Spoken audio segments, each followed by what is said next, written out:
We will call the regular board meeting of the School District 518 to order. Roll call, let all, the record reflect all board members are present. Number 2, recognition of visitors and guests. We welcome all of you here this evening. Number 1.3 will stand for the Pledge of Allegiance.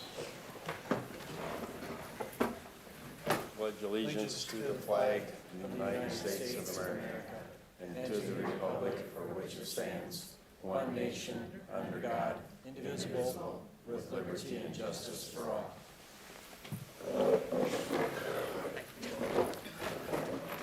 1.4, correspondence recognition. I've received no requests for participation this evening.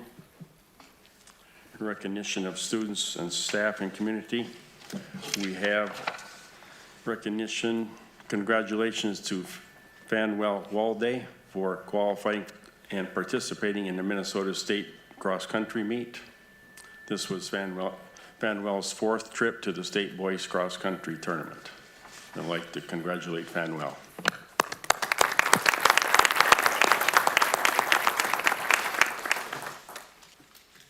One 1.43 is presentation of the 23-24 audit by Alan Hofker. Hi there. I think you all have the audit presentation in front of you, and I'd like to start by thanking the administration and staff for their assistance and cooperation in preparing this, and the board for allowing our firm to do this again. Overall, the district continues to maintain a solid and stable position, and we'll look at those numbers as we go. On page 5, or actually not page 5, the 5th piece of paper in is going to be the independent auditor's report. I'm not going to read the entire opinion, but on page 5, the top paragraph titled Opinion, we have issued an unmodified clean audit report. There were no exceptions or modifications that were discovered during the audit requiring any modified reporting. Also, any school that spends over $750,000 in federal source grants is subject to the higher scrutiny of a single audit. And so our opinion language does cover those requirements as well. The front part of the report is the management discussion and analysis, a full accrual presentation. And we're not going to spend time reviewing that, and we're not going to look at the very back, which is all of the very detailed information. So we're actually going to turn to page 26 and look at the numbers more in summary, starting on, again, page 26. That's the statements of revenues, expenditures, and changes in fund balance for the governmental funds. And again, it summarizes that there's a strong and solid position for the district. The first column is the general fund, and the revenues were just over $65,858,000. That's a 3.3% overage from the budget. And expenses were just over $58,782,000. That was 3.9% under budget.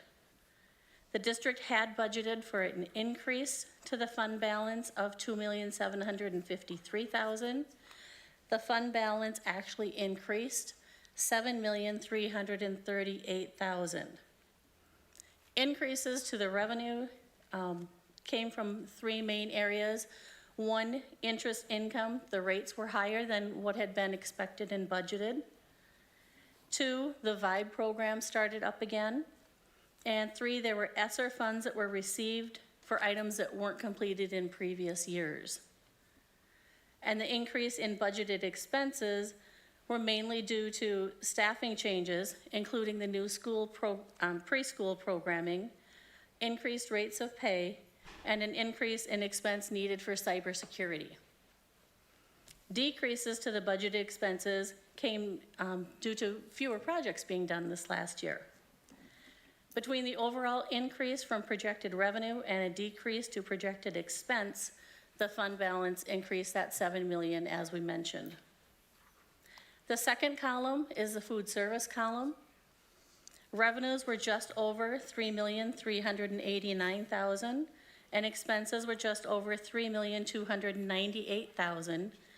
bringing the fund balance slightly up by $90,000 for the year to just over $1,155,000. There was a budgeted decrease for the fund of $174,000, but the main change to revenue was with the state funding of the free and reduced program for your revenues and expenditures. Food costs were up, as we've all seen, but while food costs were up, they were actually within what you had budgeted for that fund. So again, about a $90,000 increase to food service. Then in the third column, titled Community Service, revenues were just over $2 million and expenses were just over $2,143,000. That decreased the fund balance, as you'll see there, about $133,000. The main change there from budgeted to expected amounts were an increase in revenues from both early childhood family education and the adult education programs. The capital projects building construction is the next fund we'll discuss. Revenues were just under $9,000 and there were no expenses for the year.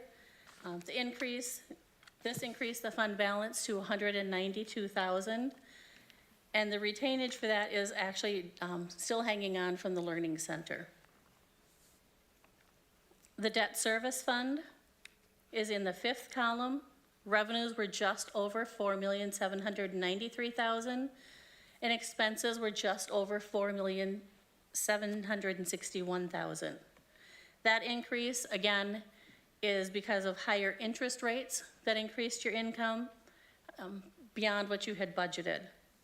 Debt service overall shows an increase of $31,000, and the intent of the board had been a decrease of $410,000, but with the increased interest, that did not happen.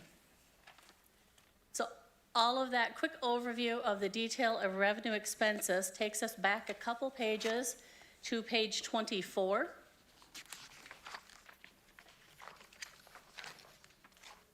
On page 24, that shows your fund balances by the same funds listed there.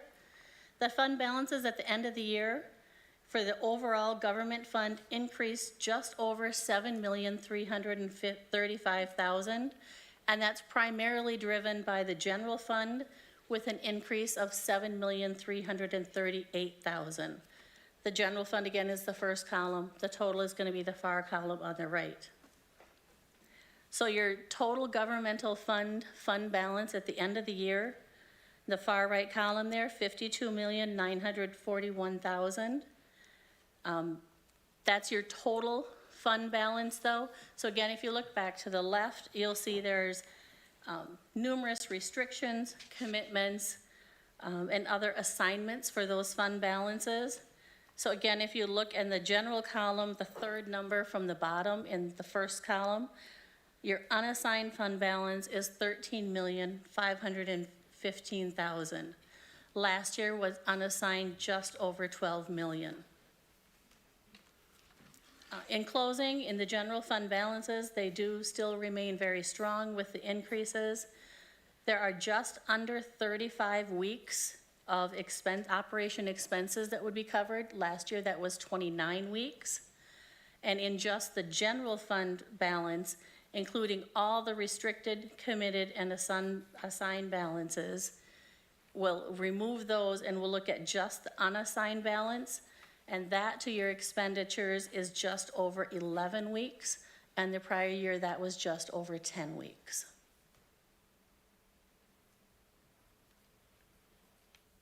Any questions?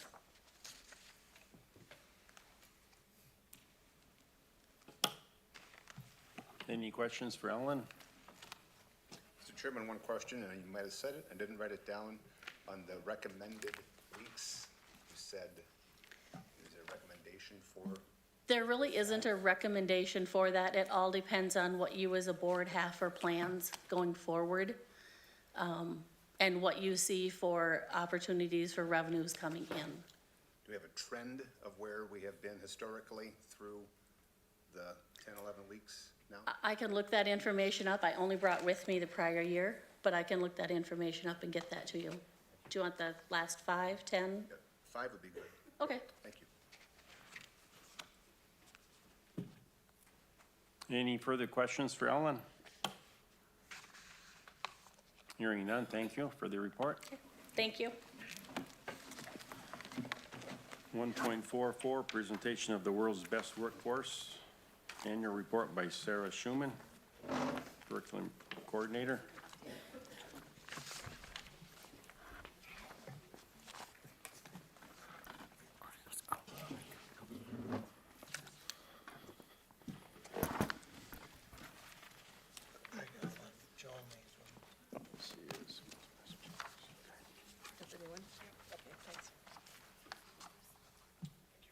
Good evening. My name is Sarah Schumann, the curriculum coordinator for the district, and I'll be sharing out the data for the World's Best Workforce Annual Report.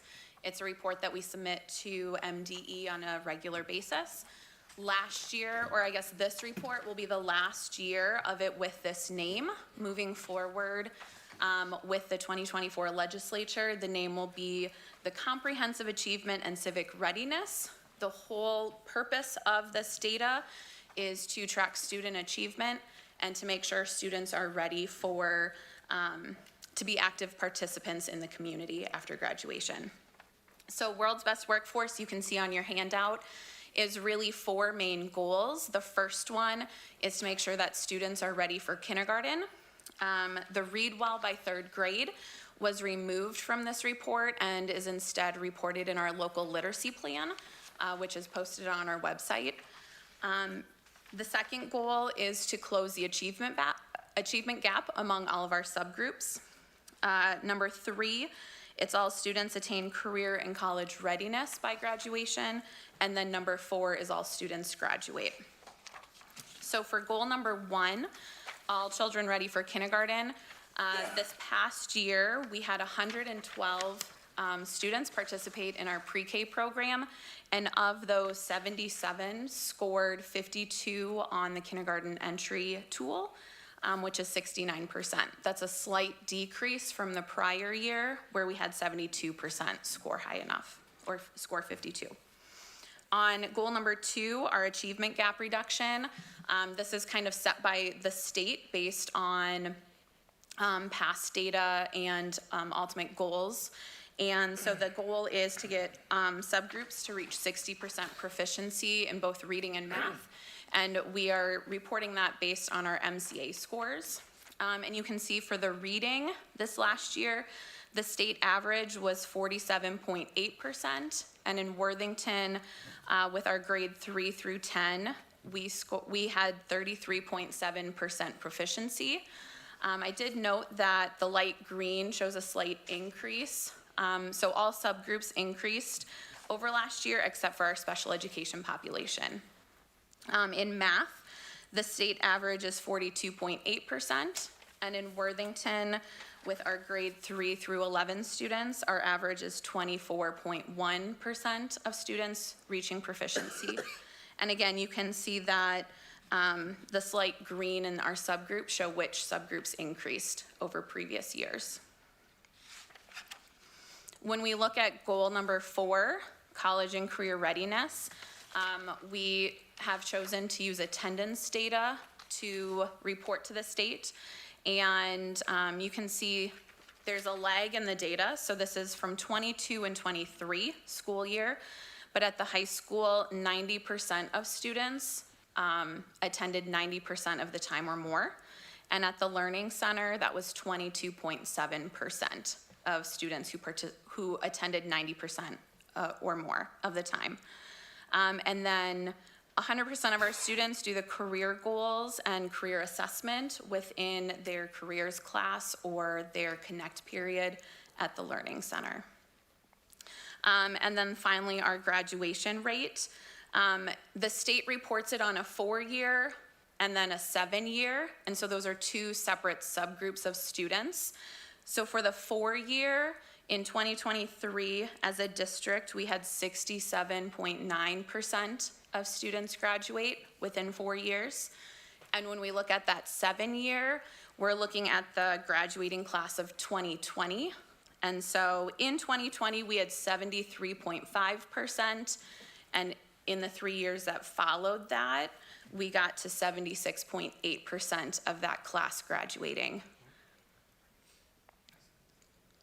So those are the goals, and the goals will, those 4 goals will remain the same moving forward, just a different name. Are there any questions about the data? Mr. Chairman, a question on the goals primarily. Do you consider we're able to independently set these, or is this a pretty heavily directed by state agency goal setting?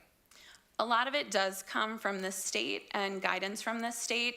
We have, as a district, we have choice in which data points to use when we report back. So historically, we've used MCA, we've used attendance.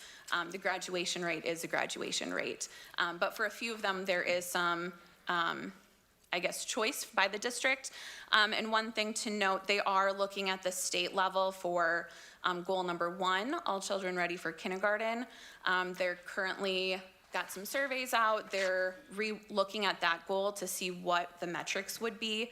So that may have some more state influence in the next couple years. Mr. Chairman, our graduation rate, Sarah, so in '24, we're gonna go to 85%. How are we knowing that that's going to happen? So we're looking at the 7-year rate. So for that would essentially be the class of 2021, and we'll look at their 7-year rate to see if we've kind of pushed past that 80%. That one is pretty much set by the state in terms of here's the historical data and here's where we want you to be. As a state, they want everyone to be 85 or 90%. That's kind of the state goal for all districts to reach. The question I have is, we changed our credits last year to allow kids to walk across the stage. We increased that. How many of those kids that got that benefit actually did graduate in the end that had to take summer school? I would have to look specifically at last year's class to get you that data, and I can do that. I know that the high school is currently working with the Regional Center of Excellence out of the co-op in Marshall to work on access to core instructional practices and then early warning intervention systems. And so that is all in an aim to increase graduation rates. Aaron? In relation to goal number 1, can you just tell us a little bit more about the kindergarten entry profile tool? Like, Yeah. what is it? What does it measure? And how do you get the 112 students to participate? Yeah, so we're looking at enrollment in our pre-K program for the 112.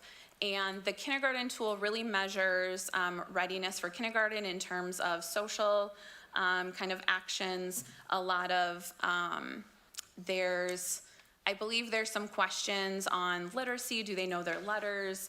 How are they with spatial things and math? So it really looks at some of those key pieces to see if students will kind of have background knowledge going into kindergarten. It isn't a tool that we use to hold students back. No matter what they score on that, they are going into kindergarten. Based on some of our historical data, we have started testing students in pre-K for EL services. Last year, the pre-K teachers all took early learning or letters for early educators. And then we also purchased a new phonemic awareness program to really help students be more prepared, especially having those foundational skills in reading. So these numbers reflect last year's pre-K program, which Yes. was the first cohort of pre-K students. I think is that the first one out of the community ed? The all-day program. Yes. Okay, so So it it's the was first day, or first cohort all day, every day. So the 99 students tested the year before were from the half day? Half day. Okay, thank you. And then for goal number 2, how does the state define proficiency? Because when I look at the proficiency rates, on the right-hand column, like, I'm glad that it's green, like, I'm glad we're trending in the right direction, but this seems like a very low, like, pass rate or like proficiency rate. Yeah. It's like, what is proficiency? So the state uses, when we look at the MCA, we're using if they meet or exceed, and the MCA really tests on the standards that they've put out.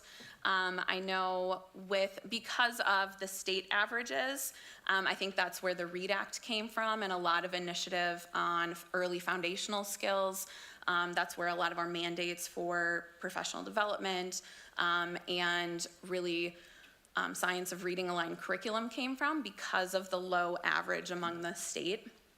And then again, in terms of, we have a downward slide since COVID, and really going back and filling in some of those gaps with foundational skills, making sure the students have those reading foundations, and just can do the letter sound correspondence.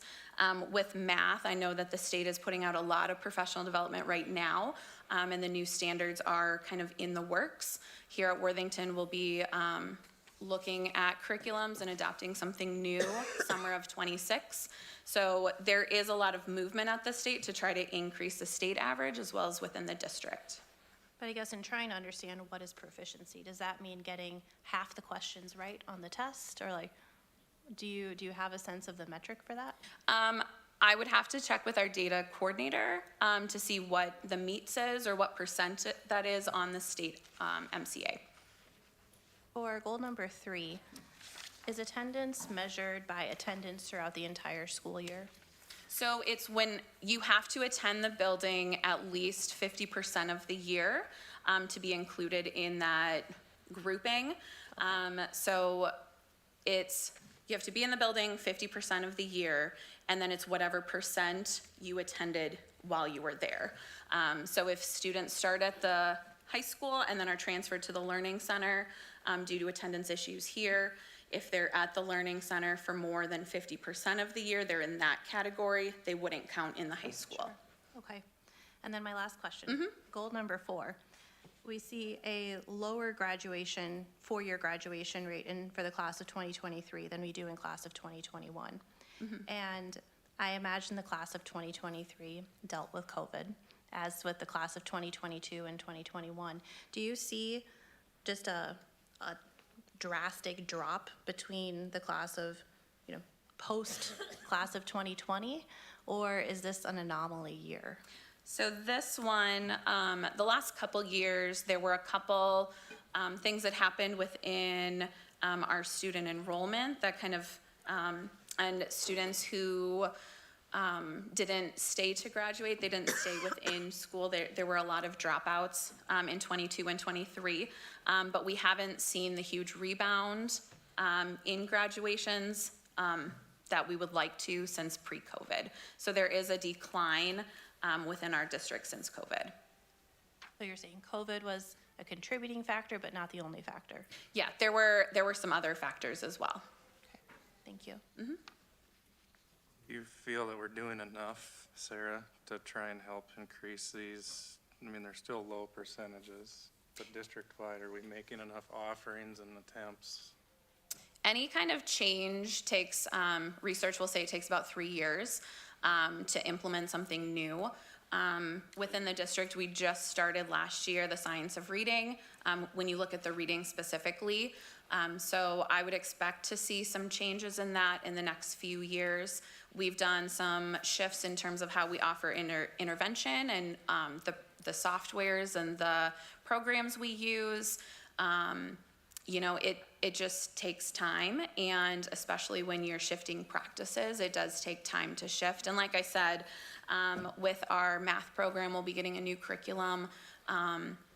We'll be looking at alignment and track the data and see if that helps. Okay, any further questions for Sarah? Hearing none, thank you for the report. 1.45, presentation of NCIC Achievement and Integration Annual Report by Bridget Moore, NCIC Coordinator. Welcome. Thank you. Hi, my name's Bridget Borer. I'm with Nobles County Integration Collaborative. Our motto is to learn from and with one another. There's several topics here on these slides, but I'm going to jump to well, first let me mention the school districts within the collaborative are Adrian, Ellsworth, Fulda, Heron Lake, Okabena, Round Lake, Brewster, and Worthington. And Round Lake, Brewster, and Worthington are the racially isolated districts. I'm trying to keep this to 5 minutes, so I'm skipping over some slides. So I'd like to jump to slide 6, the purpose of NCIC. It is to pursue racial and economic integration, increase student achievement, create equitable educational opportunities, reduce academic disparities based on students' diverse racial, ethnic, and economic backgrounds. And we are fully funded by Minnesota Department of Education's Achievement and Integration Program. The vision of NCIC is to develop cultural awareness and integration, close achievement gaps, support student success, increase parent involvement, and provide professional development for educators and members of the community. Our enrollments last year, slide 9, we had 1,573 enrollments. That's not 1,573 separate people because there's overlap. Students sometimes participate in different programs and events, but that's the number of people that enrolled in our programs. I broke down the programs by goals. The highest number of enrollments was with the cultural awareness and integration programs, and then the closing the achievement gap programs. You can see on slide 10 the different types of programs that we had and events.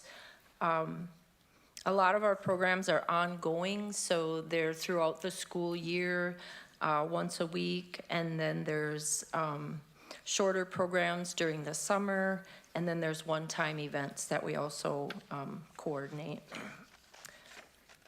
Now I'd like to talk about diversity in the districts. As you can see, there are, from slide 11, there are 6 districts, and the 2 racially isolated districts are Worthington and Round Lake Brewster. They have considerably more than 20% of diverse population of students, specifically racially and ethnically diverse. Compared to statewide on slide 12,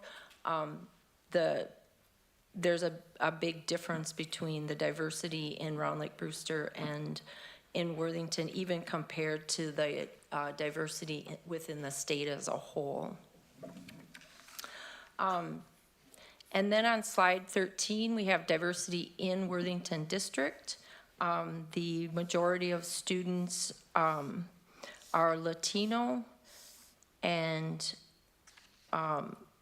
so that is the largest ethnic group within Worthington's district. Now I'd like to mention about our goals. There's 4 goals, and it's based on a 3-year plan. 2023 to 2024 school year was the first year of a 3-year plan, and I'm going to talk about the progress from that year. So the first goal for Worthington, and I should mention that the goals are individualized for each district, so Worthington's goals are not exactly the same as Round Lake Brewster's or Adrian's, etc. The first goal for Worthington is using the spring FastBridge A reading assessment. The gap between 2nd grade Hispanic and white student proficiency will be reduced by a total of 6% over 3 years, starting from a baseline gap of 31% in the spring of 2022, and then being reduced to a gap of 25% by 2026. So after this first year, the gap is actually 40%, so it's higher than the baseline gap. We're trying to lower that to 25%. As you can see on slide 16, the gap was at 31.5 at the end of the 2022 school year, and then it went up to 38.3, and now and then last year, at the end of last year, it was at 40%. There have been changes in teaching methodology. There have been new trainings, like letter trainings, and I know that has had some effect on achievement and other variables that I'm not totally aware or trained on. So I'm going to have Sarah respond to that part, that goal. This kind of goes along with what I was mentioning with the MCA data. At our younger K2 building, we are, with the letters training, we realized we had some practices that didn't align to the science of reading, and now we're shifting those and really looking at our curriculum and working to have kind of alignment within grade levels, and again, looking at our intervention systems to have a different trend line there.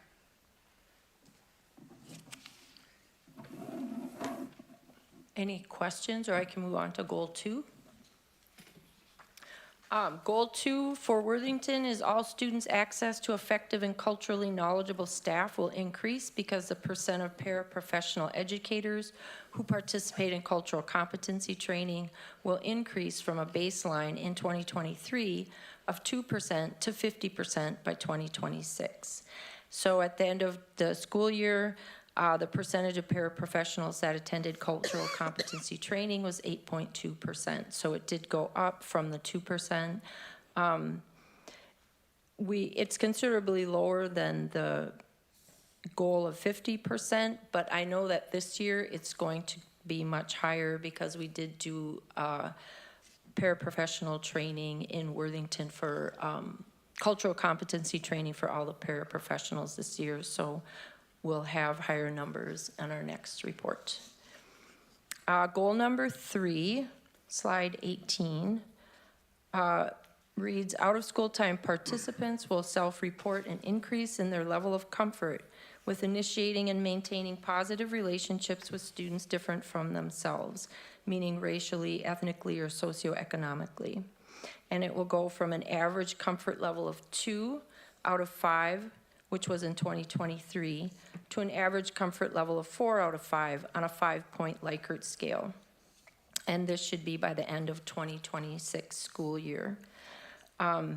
This turned out to be very good scoring. The average participant score on survey questions from this last year regarding their comfort level interacting or communicating with students different from themselves was a 4.54 out of 5.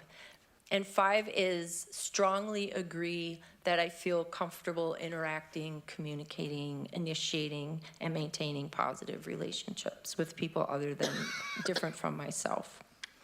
So that's goal 3. And then goal 4, the last goal, reads, students' access to effective and diverse educators will increase because the school district will hire more staff of color from a baseline of 21% in 2023 to 24% in 2026. And at the end of the school year, the percentage of diverse educators was 22.7%. And that means 130 admins, teachers, and paras out of 572 racially diverse educators.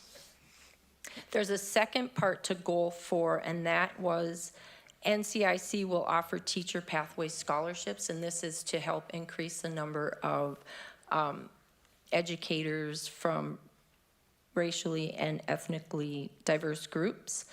And the goal or the result there was that the number of scholarship awards was 56 last year, and there were 26 recipients of those awards over the course of 3 semesters, meaning fall, spring, and summer. And then the total amount dispersed was $38,325. And that was our Teacher Pathway Scholarship Program. Do you have any questions? Any questions for Bridget?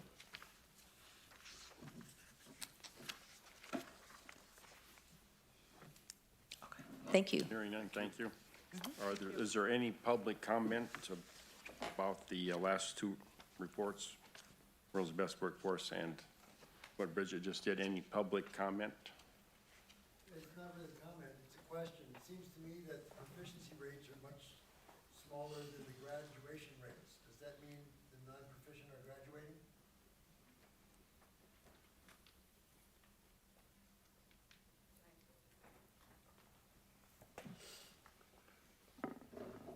So the question was, in terms of proficiency rates and graduation rates.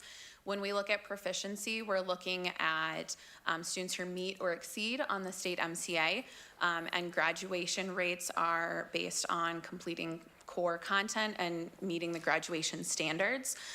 Students are not defined by one test, such as an MCA, and so the graduation rate is a combination of all of their work through their courses, not necessarily one test. And is it correct that the MCA's test grades 3 through 10 only? Yeah, and for reading, it's grades 3 through 10. For math, it's 3 through 11. Minnesota doesn't have a exit test or any kind of exit exam other than you completing your coursework.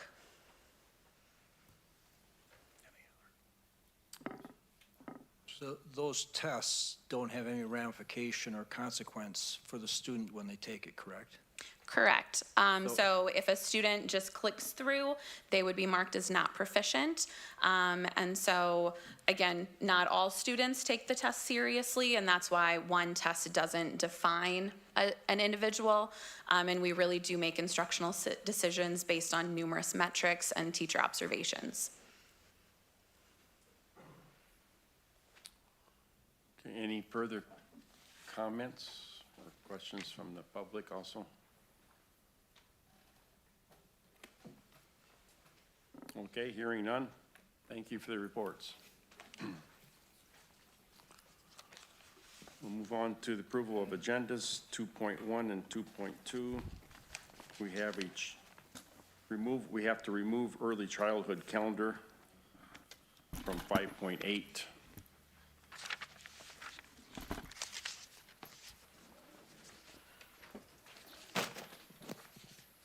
Move to approve with changes. Second. Motion by Matt, second by Lori to approve the consent agenda and main agenda with the removal of early childhood calendar from 5.8. Any discussion? All those in favor signify by saying aye. Aye. Those opposed, same sign. Motion carries. 3.0, approval of minutes. I move approval of minutes as stated in 3.1 and 3.2. Motion by Adam, second by Tom. Approval of minutes. Any discussion? All those in favor signify by saying aye. Aye. All those opposed, same sign. Motion carries. 4.0, items on the consent agenda. I move approval for the items on the consent agenda. I'll second. Motion by Steve, second by Lori. Approve the items on consent agenda. Any discussion?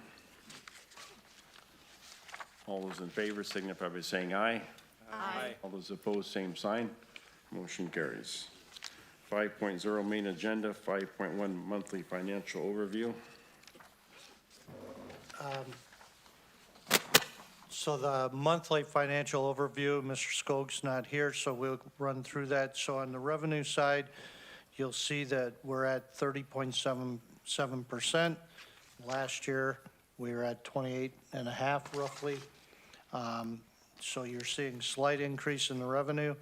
When it comes to expenditures, you will see we're at 25.01, and last year was 25.99.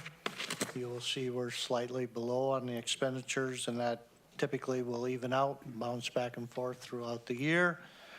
There's really no unusual expenditures or revenue at this point. And again, we're through October, so things are tracking the way they're supposed to. Any questions for John? Hearing none, we'll move on to 5.2, approve a tax abatement resolution. I move approval of the tax abatement. Second. Motion by Steve, second by Adam to approve the resolutions. Any discussion? This is a roll call vote. Ms. Dudley? Aye. Mr. Lorenz? Aye. Ms. Shute? Aye. Mr. Prinz? Aye. Mr. Bloom? Aye. Mr. Schneider? Aye. Mr. Whitboom? Aye. Resolution passes. 5.3, approve the 23-24 audit report. So moved. Second? Second, motion by Lori, second by Matt to approve the 23-24 audit report as presented. Any discussion? All those in favor signify by saying aye. Aye. All those opposed, same sign. Motion carries. 5.4, approve World's Best Workforce Achievement Report and NCIC Integration Annual Report. So moved, Steve. Motion by Steve, Second. second by Aaron. Any discussion? All those in favor signify by saying aye. Aye. All those opposed, same sign. Motion carries. 5.5, discussion on Superintendent Search National Advertising Final Timeline Review.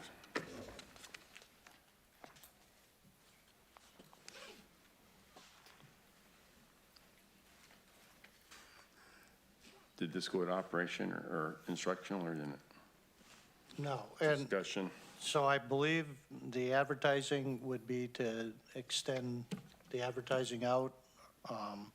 I haven't had anything to do with the search, so I'm a little, I don't know where we're at in that, but it would be also your timeline that was probably shared with you. And I think you should have received a copy of that at some point in time. So if that's the timeline, and the advertising, you would need to approve and move that forward. Yeah, it was all in the board packet from Lisa. I did look at it. There was no changes there that I saw that we had not talked about already with MSBA. We went with timeline 2 of this, right?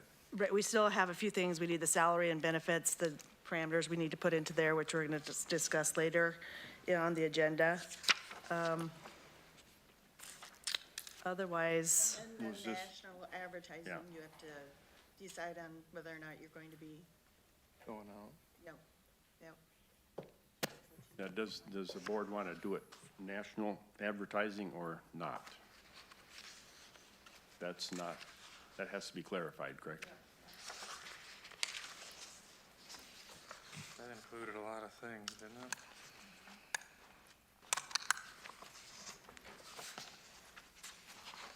So in Was- that, Go ahead. go ahead, sorry. Well, I was just going to ask, was there additional fee for the national advertising? There was, Yeah, there was. yeah. So, the final page of that attachment, what's called Final Timeline, there are national advertising sites listed. And it seems like each of the sites targets a different demographic of superintendents. One is the American Association of School Administrators, which I think is very broad. There's also the Association of Latino Administrators and Superintendents. They vary based on cost. But that's the list available to us through MSBA. And if I remember right, I don't think many schools did the I think in national. our original discussion with Barb, we decided not to go to that national level on some of those because it was extra cost. There's 1, 2, 3, 4, there's like 8 or 9 of them listed there. But again, we can have that discussion here now if you want to add any of that. Well, and they range from $849 to, 80. If I remember, Barb said something about how, like, in the past X number of years, all of the new superintendent hires have been from within Minnesota. Is that right? At least searches that MSBA has conducted. Right. I believe she also said that they probably didn't get much interest from outside either. I mean, it wasn't, you weren't getting people looking from New York or, further away you get, I think the less we have interest in. And it didn't sound like we're getting, in their past history, they weren't getting a lot of applicants from outside of our general area too. I think if we were to do one, I would say the Association of Latino Administrators and Superintendents, which has $250 for 6 weeks. I think we are a unique school district that, due to our demographics, that if we were to cast a wide net, I think it would want to be targeted. I would support setting a budget for national advertising and allow Barb's expertise to choose we could obviously put our direction towards it, but I guess that, I would support some investment, but I don't think it's fair for us to pick necessarily of all of them. Put a dollar amount and have her spend it wisely. It has to be in the final agreement, though, whether we have that in there or not, correct? So in the past, We just have to speaking pick from, one or the other, Oh, it's all of this or none? one or, No, it's one or, Or it's 1 or 2 or 3 or whatever, okay. So right.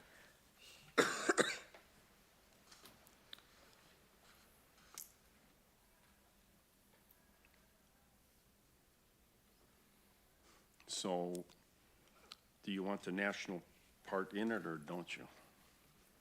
I personally do not, but I've had some past experience with that many years ago, and didn't see many results from it, and I think we're better, we don't need to do it, it's my opinion. I agree, I would pass on it the first time. I mean, if we ever have to come back, you could reconsider it again. I think we kind of agreed at our one meeting, we don't need to.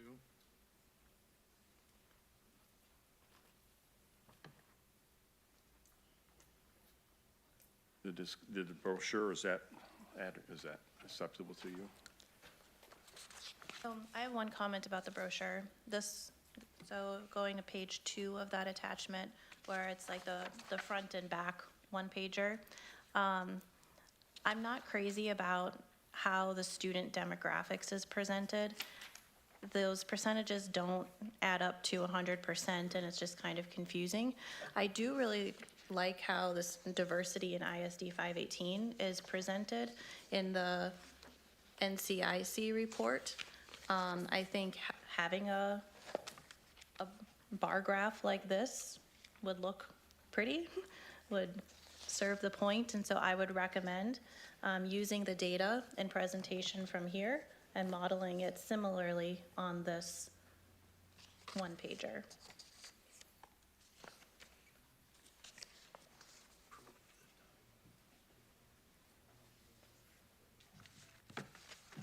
Not this. That's what you do. You gotta finish that one before you go to the brochure. Okay, we have to finish the timeline first. There's a separate motion. The timeline is listed, is it? It's in, We don't need Yeah. a motion for that. You We don't just need a to motion for it. decide. We don't. And that was all the meeting dates that we had set prior, right, Lisa? What was that? And this is, the timeline is what all the meeting dates, like we have one Right, December right. 9th and Right. Right, and we all put those on our calendar, so I think the timeline, Yeah. we're okay with, that's set. Okay. It's just the second part of that, the national advertising piece of that. So, I mean, if we wanted to add one thing for $250, what you said, Aaron, I think would be okay with me, to have that extra national piece there. Hard to set a budget, and for Barb to figure that out, I don't think that could work too well. But, so I would support the $250 to add the Latino piece for the superintendent search. I support that as well. Me too. Okay, so I'll make the motion then with those changes for the timeline and that one piece of the national advertising search. We don't need a motion? No. Okay. So this is just discussion only? yeah, just discussion, but you gotta finish it. Okay. So we go to 5.7. Approve the MSBA search agreement to conduct the search. We have never officially approved the agreement. So we'd approve the agreement with the specifications, right, that Lori had? But if we want to make changes actually to that bar graph and our demographics, that's part of 5.6, the brochure. So we'd have to discuss that if that's something that we want in there, in that form. That's just discussion, all right? Right, To decide though if you want She can that in, refer that you want it message. changed. okay.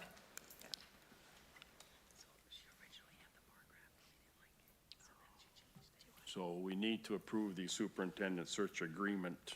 With them, Can I just comment? So originally, when Barb presented, she had the report card bar, like, she had that data from the bar, like the bar graph that Bridget used. Because I asked Bridget, and she got that off of the MD report card. That was the original information that she shared with you guys, and you guys didn't like that, so she tried to redo it. So I think we just got to be clear, if you want the report card, so let's go back to that, because that's what she originally had. But if you want it in a bar graph, we can do that too. But the data that she had, like how she had that broke down in the original one, was from the report card. And that is what Bridget has in there. You just want you want it to be in a bar graph form, is that what you're asking? Well, I don't think that the statistics included in the current version is accurate. Okay. And I mean, no matter how the data is presented, the data is different on this superintendent document than it is in here. I think that the NCIC data is correct. Yep, because I believe that came from the report card. This data that's in here now came from Sue Hagan, based on probably our Mars data. Do you know? Yeah, most likely the one you're seeing where it's not the bar graph is probably pulled directly from campus. And the report card data would be right from MDE's site where it's our Mars data. So you're gonna see some slight adjustments in the numbers. I think the biggest thing too is just like visually, if the bar graph makes more sense, we can make sure that the data is the most up-to-date data. But I think the question is, do you want it listed out in percentages or do you want a bar graph? And then we'll make sure that it's the most up-to-date and accurate. Mr. Noble, will that then include the vibe as well in that demographics? Because that's also changes that. That would be up to you guys. Because that in itself changes even the total student population. Yeah. Fairly drastic. I would say leave the vibe part out because they're not students on campus and the program itself is a little bit different animal itself. I would say not use that data. It's not really representative of the students they're going to be working with face-to-face or dealing with on a daily basis, personally. I personally like the bar graph. I think it's more of a visual type of thing. I think that reading it, you know, in a text is probably easier to read and maybe easier for people to view. But I think from an appearance standpoint, I look more professional if it's a bar graph, you know, color coded and stuff like Aaron is suggesting.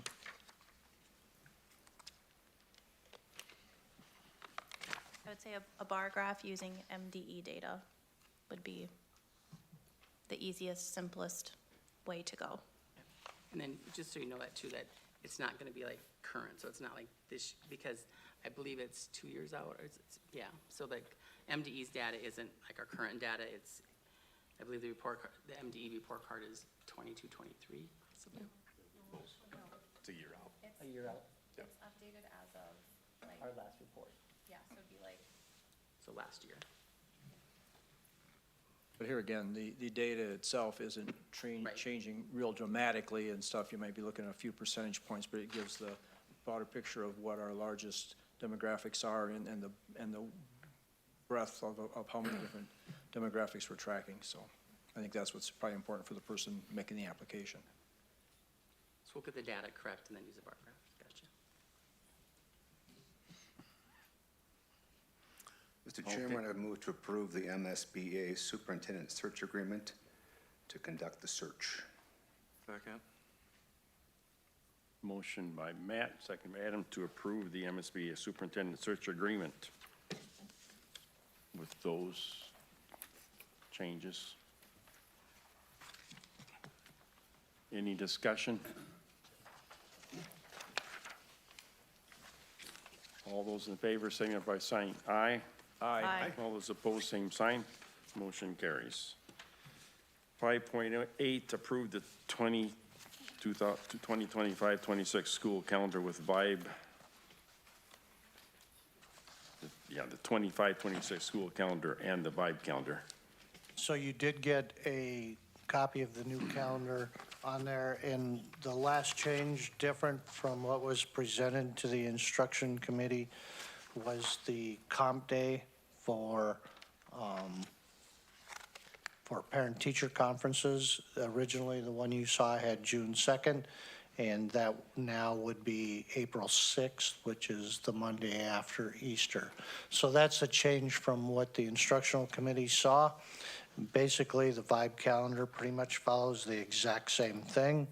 And so, based on that, the recommendation was for approval.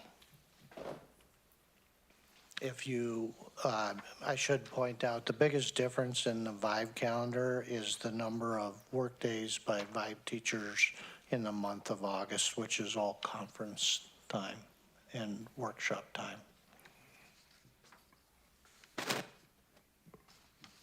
Okay, any further discussion? Do we have a motion? Do not.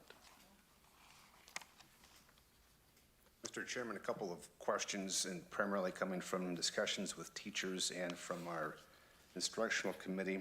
There were some questions rose on the MEA fall break dates, potentially returning that Thursday to a break day. I think that it appears that that'd be, staff at Bennett would appreciate that. Something worth I think a discussion with us. Also, looking at the Christmas break, and we're talking about best used time of having students focus for a day and a half when they're in the classroom on Monday, the 22nd, and a half day on the 23rd. I just wonder if there's more value in taking that day and a half off and then removing the April 6th date. We discussed this, Mr. Landgard, at our committee meeting. You did, and again, the October 16th, again, we're not dealing with weather, we're not dealing with all kinds of what I'll call distractions, so that should be a high-quality instruction day. And again, we're here about academics for students. I get the December date, and the day and a half that week, somewhere you're going to have some distractions based on parties and those type of things. So it's a matter of, are you going to do it the week before, or are you going to do it the 22nd and 23rd? Because there will be some distractions for that. And again, the April 6th was out there as a travel day for parents and everybody to get back ready to start school again after the Easter holiday. So we can do that, we can make changes, but every change constitutes trying to adjust the entire calendar, which if you want those changes as a board, then I would say I have to go back and redo it based on those changes, and you can't approve it this evening. Well, those are suggestions that I make after discussing this calendar with staff members and families in their district. I mean, I agree, Matt, and I really question, do we really need that long of a break from the 27th through the 6th? And we look at March, there's only, you get the 2 days at the very end.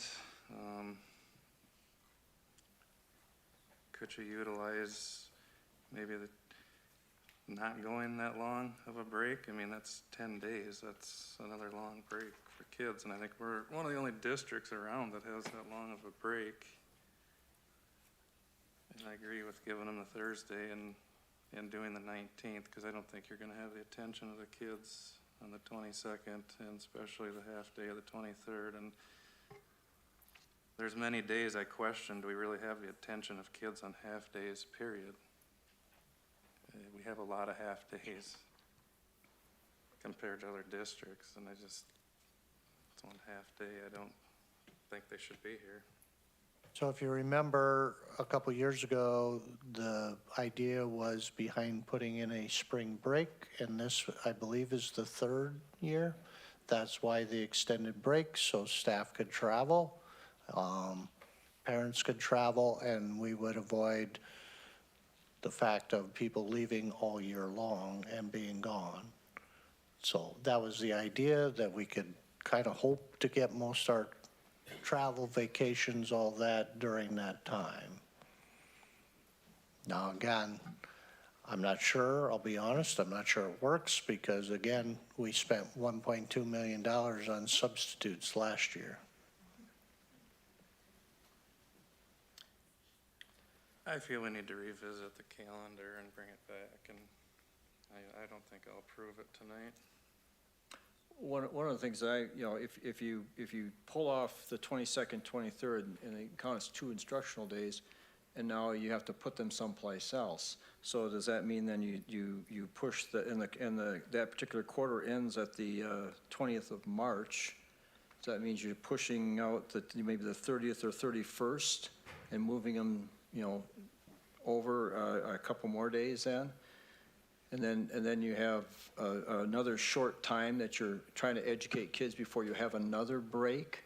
And how effective is that educational time period going to be? Because you're right before everybody's going to know there's a break and they're getting ready and getting excited about being off of school. So here again, are we going to lose another day or day and a half or 2 days of instruction because kids are getting ready for another break?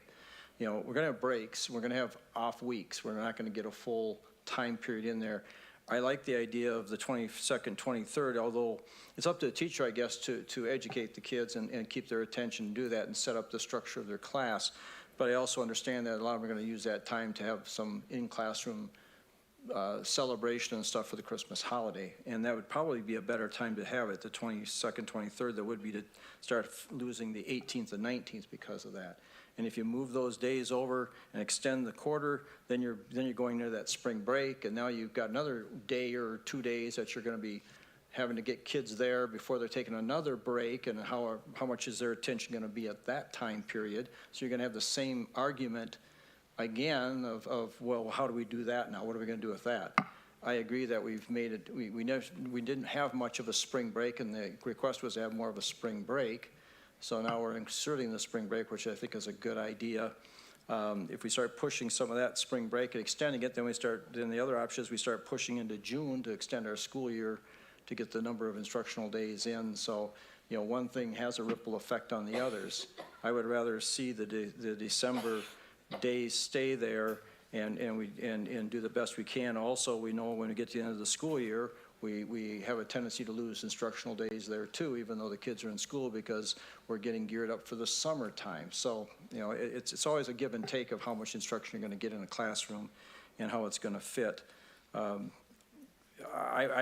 okay with letting the school calendar sit as it is, using the 22nd, 23rd, and it's either that or we're going to switch it over for sometime in the end of March, and then we're going to have a short days there going into another extended time off. So I think it's a give or take one way or the other. So Chairman, one last comment, and it might be the year to do a shorter spring break because the quarter ends on the 20th. You're in session for 4 days, then you're taking a break for 6 days, and that has to be challenging from an instructional standpoint. What I would like to see is take the 30th, the 31st of March, the 1st of April, go to school those days, have a half day on Thursday, take that half a day, take it away from the 23rd of December, and then take a day off on the 22nd of December and the 16th of October. There's your 2.5 days spread out in other breaks. It's not such a big lump sum break at the end of March and the first week of April.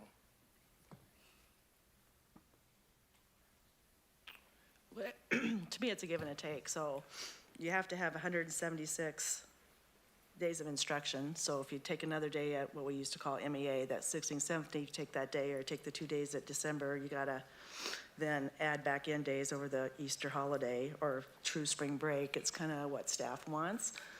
But I remember there's just a few years ago that a true spring break, we need a whole week for spring break. And that drove kind of the schedule for the last couple of years. And I think staff really liked that, but I don't know until you survey the entire staff.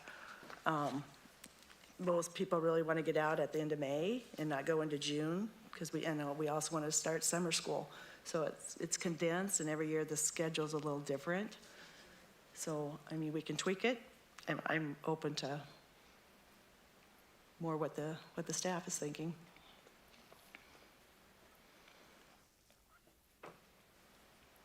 And I could say too, even at Meet and Confer, when we talked about this with the union representation there for probably half an hour, talked about the schedule, there was indecision there as to what we talked about. And I think Mr. Landgard took what he heard and put it together into this schedule. And I'm going to tell you, there's going to be differences of opinions based on this and whatever. But again, I'm going to put the focus back on kids. The calendar needs to be what's best for kids and with recognition of what benefits parents and staff. So it's an educational value. Where's the best educational days? And then at that point, yes, you know, we heard about a spring break from staff and parents. So I'll make the adjustments if you want me to, and you don't have to do anything, and I'll give you a couple calendars with choices if you want. But I, at this point, believe this is the compromise calendar that works. But that's up to you guys, and it's going to have no effect on me.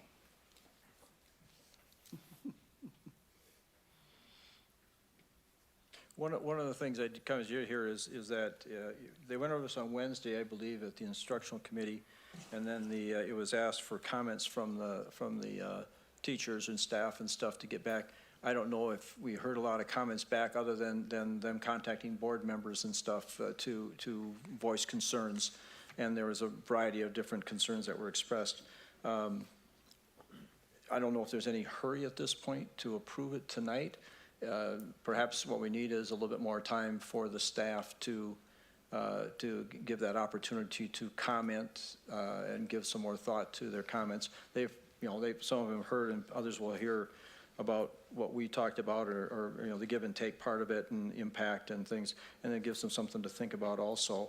So at this point, I think it may be a good thing just to table this until the next meeting and give everybody a chance to think of it a little bit more, and they have some suggestions, staff and administrators can come up with ideas of what impact they think it may have on the educational part of it, because you're going to end up with short instructional days on some weeks, and the balance of when a quarter ends. And if you're in elementary school, the quarter ending probably doesn't have as much effect as it would be in the middle school, as an example, or the high school. Intermediate probably doesn't have as much effect either. So certain staff are going to be more impacted, and students are going to be impacted differently. Like I say, it's just a matter of balancing all that and trying to set an end date and trying to set a beginning date and trying to fit some holidays and breaks in between for the staff to get a break from what they're doing. And doesn't, if we're really looking at working around Christmas, and we're looking at working around that spring break, and doesn't give us a lot of room to move and give in that area one way or the other. So my suggestion would be table it at this point, or just not take action on it, and give the staff a chance to have a little more time to review it and give their input, and then try to come up with some balance. It's like I say, we're not going to make everybody happy. We're going to, at least I think the big part is give staff a chance to comment and a reasonable time to consider it and move forward with it. I agree to table. Yeah, and you really don't have to table. You can just No, not just take not take action, and action. I'll bring it back next month. There's no motion, so there's no Yeah. table. Yep. No, because he has to match up with our calendar. So we'll put them both on hold. And just one question, do you see that comment coming back from staff through the union or to Mr. Landgard, or those comments are coming how? Because you're not going to make, like Steve said, you're not going to make everybody happy. So those. I'm assuming it would be the same way as in previous years, that the union representatives would present their position, and Well, there's one of two ways. They can talk to their administrator, or they can talk to me. I can tell you that I'm extremely frustrated with the number of staff who have jumped the administrators to the school board. There is a chain of command that exists, and they need to follow it. And right now, Mrs. McGahee has communicated, I believe, from at least some of the staff to me what she believes the staff would like, so I've had that communication. It all didn't fit in this. And again, I'm trying to find high-quality education days in the calendar.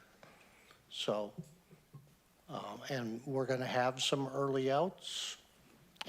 That's just the way it's gonna be because we have to get some staff development. We eliminated some of those half-days to ensure, I think at one point we had 7 or 8 half-days, maybe even 9 in the calendar, and we've cut them back to 5.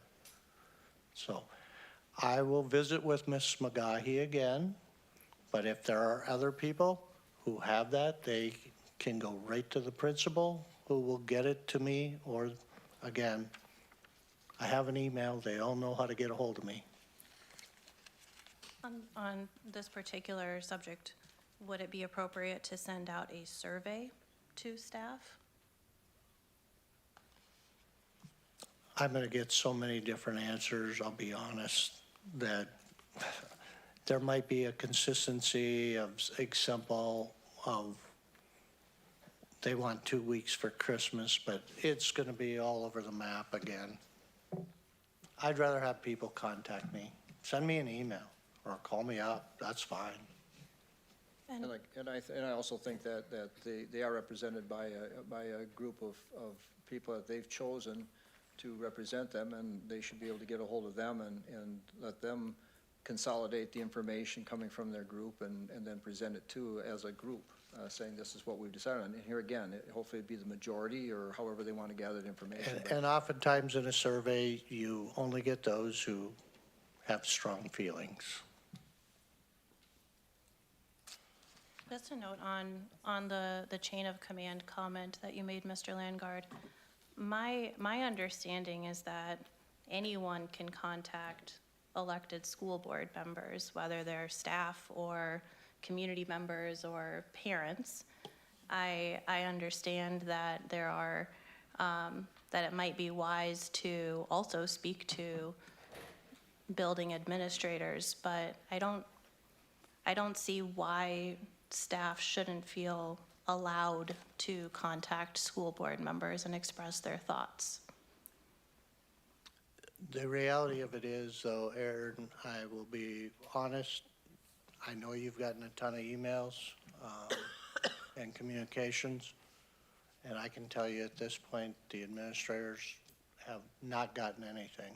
So they're bypassing us because they believe you will make the decision.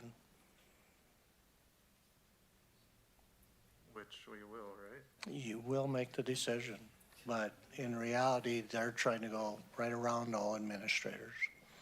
Well, I think oftentimes the reality is that we make the final approval, but we depend on the administrators and the superintendent and those people who manage the district, and we give them guidance. And our guidance is to present or to prepare a calendar. So it's their job to prepare it, and it's hard for them to do that if they're not getting the input from the people who have concerns. And as a school board member, I'm not the one preparing the calendar necessarily. I'm depending on the people we hired to do their job. That's not my job. It's not the rest of our job.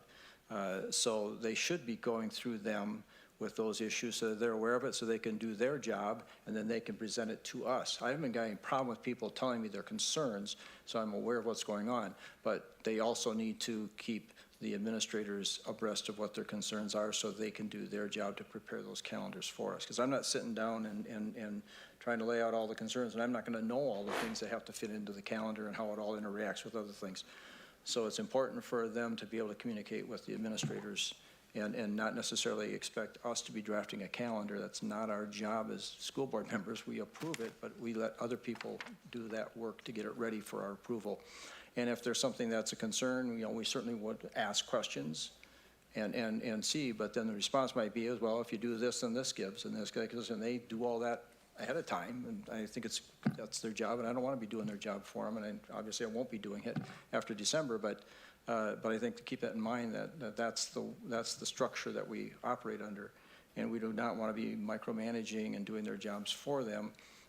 We want to let them do their job, and we want to encourage staff to go through them to do that, and that's why the chain of command is important. That's a long way of getting to that point. I'll bring back another calendar in December. Okay, no action on that tonight. Wait for December action.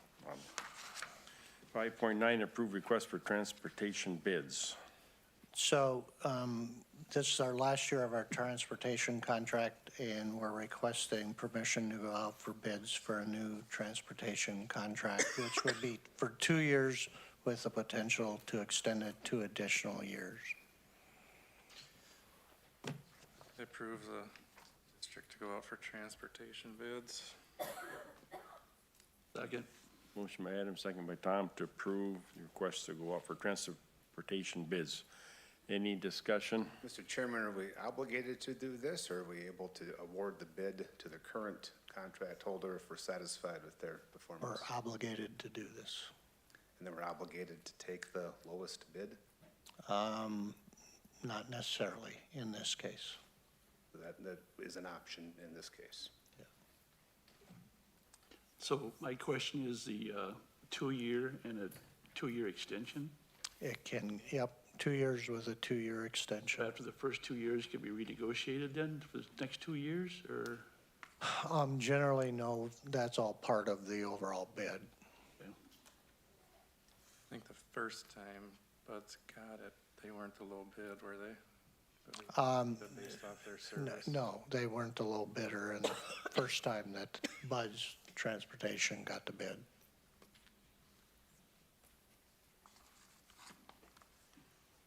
Okay, we have a motion and a second. Any further discussion? All those in favor of the motion signify by saying aye. Aye. All those opposed, same sign. Motion carries. 5.10, approve request for Prairie Elementary roof bids. So at this point, we're requesting to go out for bids for doing a portion of the Prairie Elementary roof. The building now is 25 years old, and the roof has reached its life expectancy, and of course, you've been updated on it's a new approach for the district, and we've kind of at this point budgeted approximately $1 million for doing a portion of that roof. And has a better warranty than what has been the past practice in the district. So with that, we would need permission to go out for rough bids. Chair. Question, will that be a base bid for the one section roof we're definitely planning on doing, and an alternate bid that we can pick from to do more roof Yes, sections? so the way the project is set up is what was originally discussed with you of doing one section, and then we added 2 alternates. So if we get good bid prices, we can actually expand it and get a little more done. I make a motion to approve the request for the elementary school replacement bids. Second? Motion by Steve, seconded by Matt, to approve requests to go up for bids for Prairie Elementary roof replacement. Any discussion? All those in favor signify by saying aye. Aye. Those opposed, same sign. Motion carries. 5.11, approve organizational structure changes. So this was presented to the instructional committee, and it's been adjusted based on the action the board took in moving to an assistant superintendent structure. With that, I want to remind everybody that duties would be divided with the assistant superintendent, the HR, and myself for at least the remainder of the year, and probably moving forward, it would be the same structure. And with that then, that is the elimination of the Director of Operations position and a shift in some of the structure in order to accomplish the work that was accomplished by that individual. So it has the Assistant Superintendent organizational structure adjustment, the Human Resource Director change, and then the overall district-wide, which reflects the action that you took last meeting.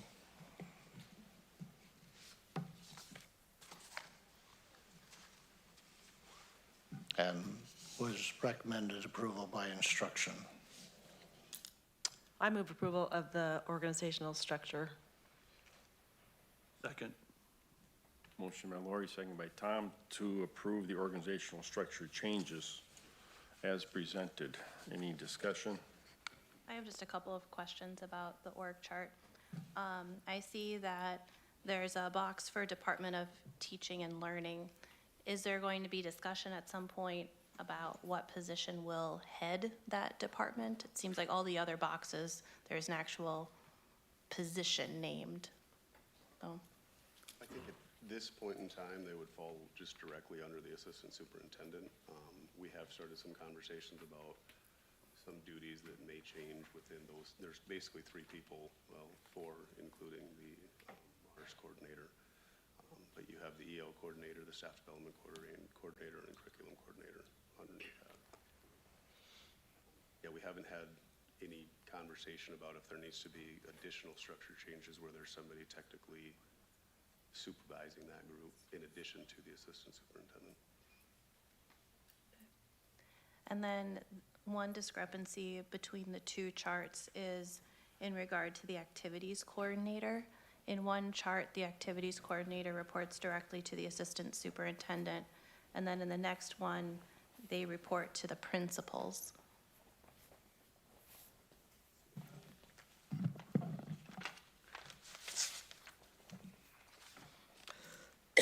Yeah, and that really should be reporting to the principal, or in this case, the activities coordinator. It should be reporting to Mr. Hastings at the high school.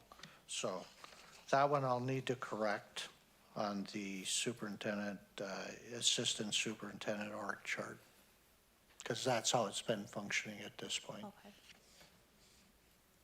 Thank you. Good catch, thank you.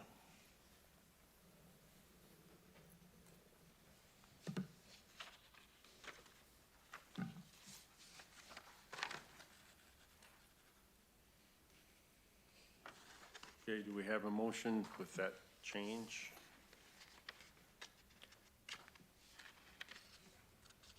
So moved. Second? Okay, motion by Aaron, second by Matt to approve the organizational structure as presented with the change that John just made. So, We already had one. Lori. Motion and a second already. oh, we did? Yeah, Okay. Lori Lori and and Tom. Tom. You're amending what? No. You have to amend the main motion. Right. I'll amend the original motion to include the change we just mentioned. Okay. Okay, we have an amendment to the motion. You should get a second. Second the amendment. Second the amendment. Motion made and seconded, amendments, motion made and seconded. Any discussion on the amendment? All those in favor signify by saying aye. Aye. Those opposed, same sign. Amendment passes. Now we'll go to the motion, amended motion. Any discussion? Hearing none, all those in favor signify by saying aye. Aye. All those opposed, same sign. Motion carries. Okay, 5.12, approve revised job point changes. So with the 2 positions in the structural change, we've approved the job point ratings previously. So for the assistant superintendent, we're recommending job point totals. This was, by the way, presented to the instructional committee. 1,500, the range is 1,475 to 1,525. And for the Human Resource Director, 1,350, and the range is 1,325 to 1,375. And the recommendation was for approval.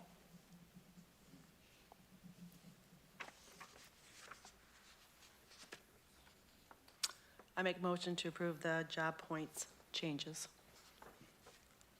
Second. Motion by Lori, second by Steve to approve the job point changes. Any discussion? Mr. Chairman, when we were in our committee meeting, we also talked about hiring an outside firm to do the point system. Had ever been brought up before or discussed or? It's been brought up, and we've had some discussions. Again, that's the board's prerogative to go back and do a review or have a firm, outside firm, do the job point rating.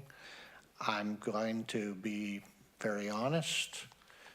They'll come in and they'll rate it, and you'll see some minor adjustments, but in reality, I'm not sure it'll change a great deal. But it is a perception, and helps with the perception that it's done by an outside entity, and again, seems to create more validity to what it is. But again, you're going to probably pay $10,000 to $15,000 to have a consultant do that or a firm do that, but that's your choice. And again, if you want to do that, we'll need to put that on a future board agenda for discussion. There's also a lot of staff time involved with that process because they have to provide the information to the person doing the study and stuff. So having gone through that with the county several times and stuff, it's quite an intense program, and it takes a lot of people's time along the way to provide the information for them to do that too. So I'm not sure if it was really worth it, and whenever they come up with, you're still always going to have a bunch of people who are unhappy.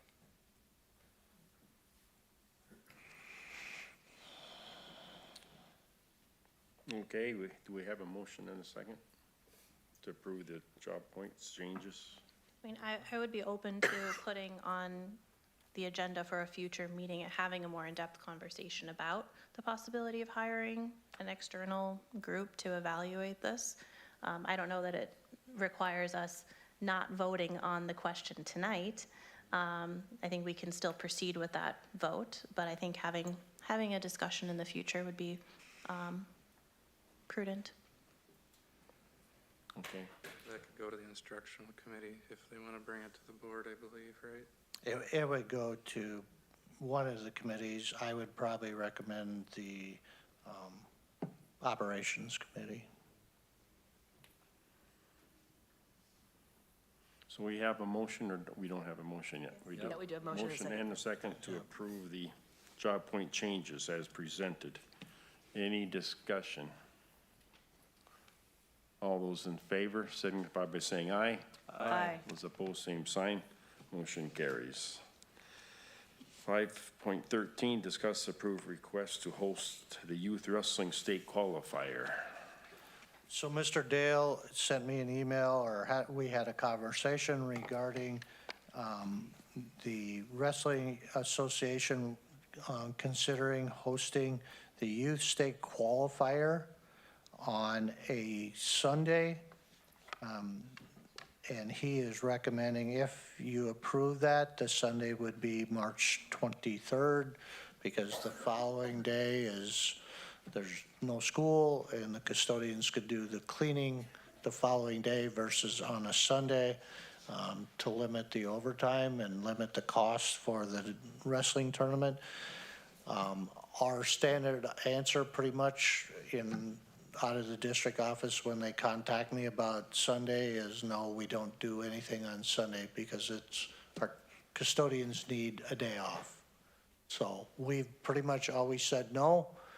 You did allow the wrestling organization to hold a wrestling tournament. 1 year they did it on a Sunday. And again, We pay overtime to our custodians, and we do require at least one to be there, and then, of course, any additional costs. But in reality, if you want to approve it, it's your decision. My answer has always been no, and I'm kicking it to you to make the final decision. I support that we do it just for the fact that we have some athletic programs that are struggling and you have a lot of good people trying to get our youth programs up and going to help that in the future. I don't see that it's a big deal, and I guess I'd like to support the youth wrestling and any other youth is going forward as much as possible.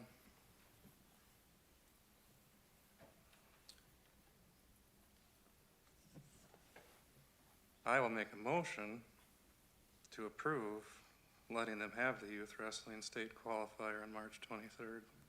Second? Okay, motion made and seconded to approve the request to host the wrestling tournament April Youth Wrestling State Qualifier for March 23rd, which is a Sunday. Any discussion? Mr. Chairman, Mr. Bloom beat me to the motion. My motion was going to include no fees for this event. You know, we do let an organization use our gymnastics facility 5 to 6 times a year. We allow the parents to clean up that facility. There's not a janitor there when they hold an event on Sunday. I understand that the SWAG organization functions through the YMCA, so there is a bit of a difference. But it is a school-owned facility that we're not charging them for. And we're allowing them to use it 5 to 6 times a year. And I bring up the gymnastics program, not to say that they're getting unfair treatment, but to say that our athletic programs should be modeling after the winningest program in school history is our gymnastics program. And that's why my motion was going to include no fees and encourage adults to work with adults in keeping the facility clean. When the gymnastics facility is used, the janitor goes through on Monday and says, "You did a great job. All is fine." I don't know why we can't do the same thing for the gymnasium when it's used on a Sunday by our wrestling program. Chair, I have a question. Dave. Is there a fee charged for people to participate as a fundraiser, moneymaker for the organization? I mean, I have a little different feeling for whether somebody's using our facilities to make money and when they're using the facilities to improve a program. So I'm curious whether or not they're I'm charging assuming a they're fee. going to charge admission. Mr. Chairman, Mr. Fight and Mr. Nugerbauer are here from the wrestling program. If we could ask them to answer that, Mr. Chairman. You have anything to add, Dusty? Yeah, we do get a gate admission and concessions from it, but it's more of being able to host it here. It's a long-term thing. The previous group the group we worked through, they get a chance basically to host every year if you do host it. Want me to re-say that? Yeah. Okay. So, yes, we'll get a gate fee or admission fee from spectators. We'll get a concession if we do concessions. But the bigger thing is we get to host this potentially going forward. It's kind of the group organizes this state tournament qualifier. Once you get to host it, it's yours until you give it up or we don't get approval to keep doing it. Mr. Chairman, if I could ask Dusty a question on the dollars that are then used how? To attend tournaments and to allow kids that can't afford to wrestle? Yeah, so our wrestling program is free. So all the fundraising that we do goes back into the program. Team tournaments cost $300 to $500 a team. We pay for that out of the club funds. And then we also buy gear sets for everybody so that they can wear a gear set to look like a team. And we fund all that through our club. So that's one of our fundraisers that we do as a club. And like I said, wrestling's free for all kids, so pre-K to 6. Sure. State. There used to be, years ago, there used to be a wrestling tournament that was held. It was more than one. I think it went for like maybe even a couple days, if I remember, or at least for one long evening and stuff. The Optimists used to be involved with that particular program too. Is this something similar to that type of a fundraising program that they used to do? So we have a separate individual tournament on a Friday night that we still do, and we're still hosting that first Okay, This would be in addition to that. Okay. Basically a state qualifier for our 7th and 8th grade program, but we also get 6th graders that wrestle with that program. thank you. At this point, I don't think that you made a motion, did you, Matt? No, Mr. Yeah, we Bloom have a made the motion. motion. Well, he made a motion too. I was wondering if you were Yes. going to amend that motion with your, Well, So what fees are you talking? The gymnasium fee? And custodial fees, correct, to be waived. So if you want to amend it. I would amend the motion to allow the facility to be used by the wrestling qualifying tournament at no cost. Second. amendment made by Matt, second by Adam. And this amendment does what now? Allows the facility to be used for the state wrestling qualifier at no cost. You want to To who, you specify the mean? date? No cost to who? To the wrestling association that's hosting the tournament on March 23rd, That's a Monday. or what was the date given? 22nd. That was The 20, The second is a Su- Sunday. Sunday, the, 23rd. well, I have the 23rd, but I didn't check it, so it's Sunday that. Mr. Dale gave me March 16th and March 23rd, and he prefers to see it on the 23rd. 23rd is a Sunday. 23rd? Yep. Okay. But I guess I'm confused, what costs are there to the Wrestling Association? There's gymnasium rental fees that we charge organizations, and there's also a custodial fee that we charge to organizations. And I'm asking that those be waived. Is that a big number? Yeah, it's overtime for the entire day. But my comment was also, let's work to use adult volunteers to clean up the popcorn and not have to have janitors there doing overtime on Sunday, like we do at our other facility. But that's not part of the amendment, Mr. Chairman.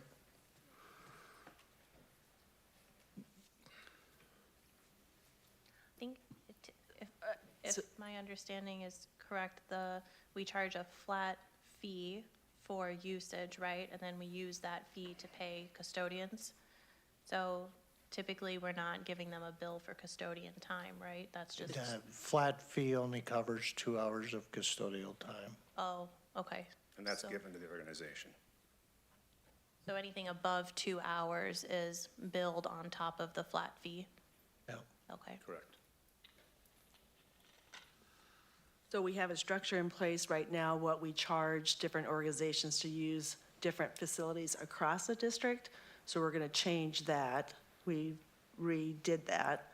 So anytime an organization wants to use the district facilities in some way, then will come to us to decide if they get it free or don't, or what precedents. I'm thinking this is set when we have a document in place that we just passed last fall that set the fees for the district for outside usage. That's my question is. There's a rental fee schedule that's in place, and of course, you have given me authority to waiver from that potentially on some things. But in reality, and again, typically, we try and keep the bills to actual costs and minimal costs, so it's not coming out of taxpayer funds or educational funds.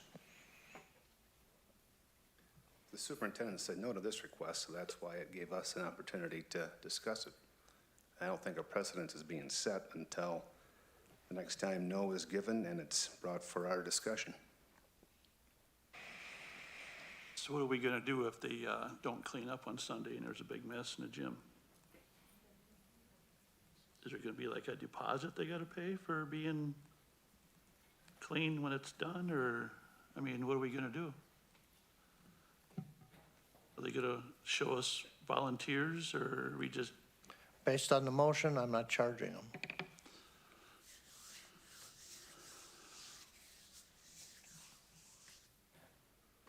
I guess I have a problem with setting a precedence for every event then, gonna do the same thing. So you're going to be picking, choosing what not to charge for and what to charge for.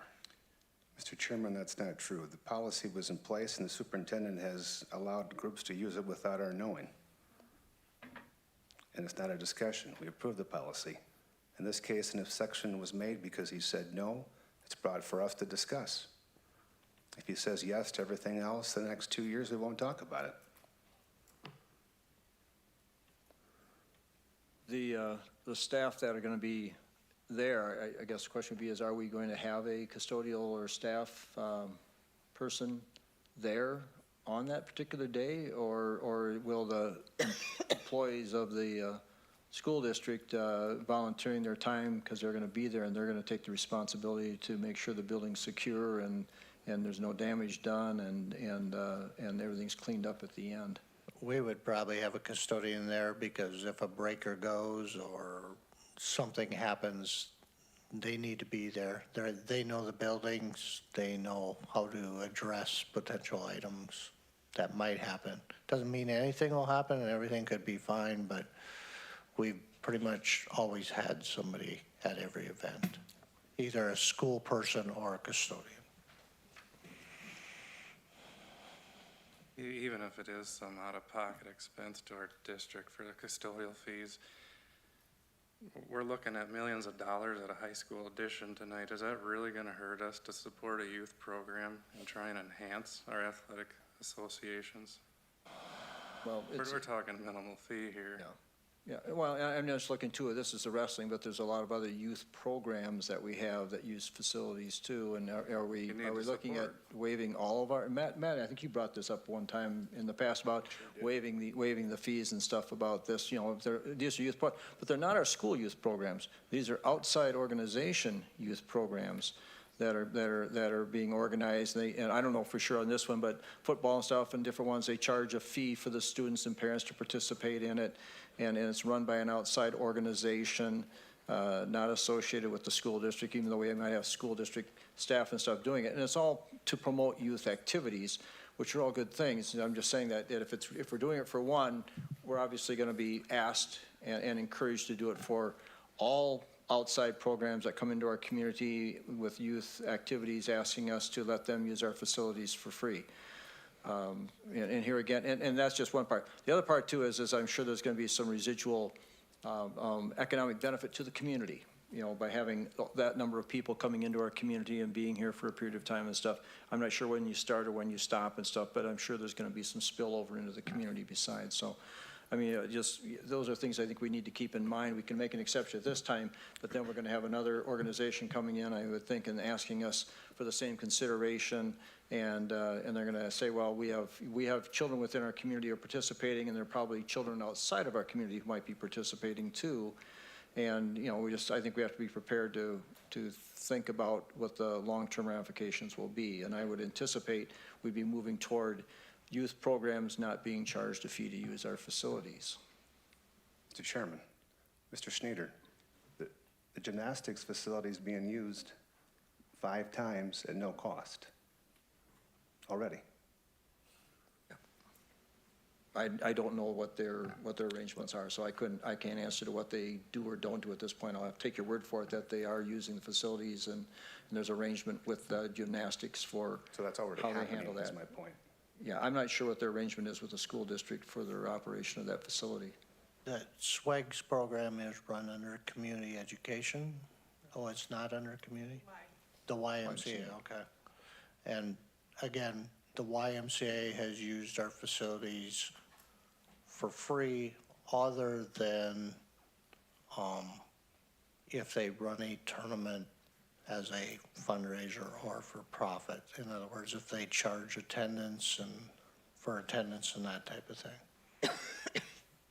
So when all the Y traveling basketball, for example, they practice in all our facilities, we don't charge them anything. Mr. Chairman, Mr. Fight has a question. Yes. Just to clarify, we are through community ed, our wrestling program is. So these are all our youth kids and we go through just to clarify, we are through community ed. This is our youth wrestling program through community ed. These are all our youth kids in our program. So there's no outside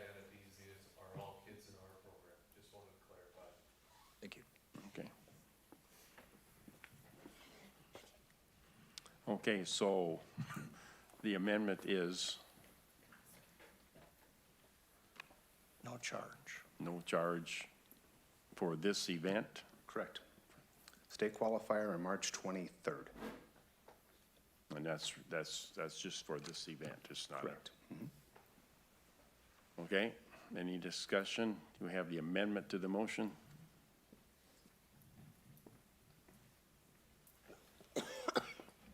Sorry, I just wanted to add one point of clarification. I'm Sharon Johnson from Community Ed, and I want to just clarify, the wrestling program is run through community education, but community education does not run any of the competitive components of these programs. We run the educational components.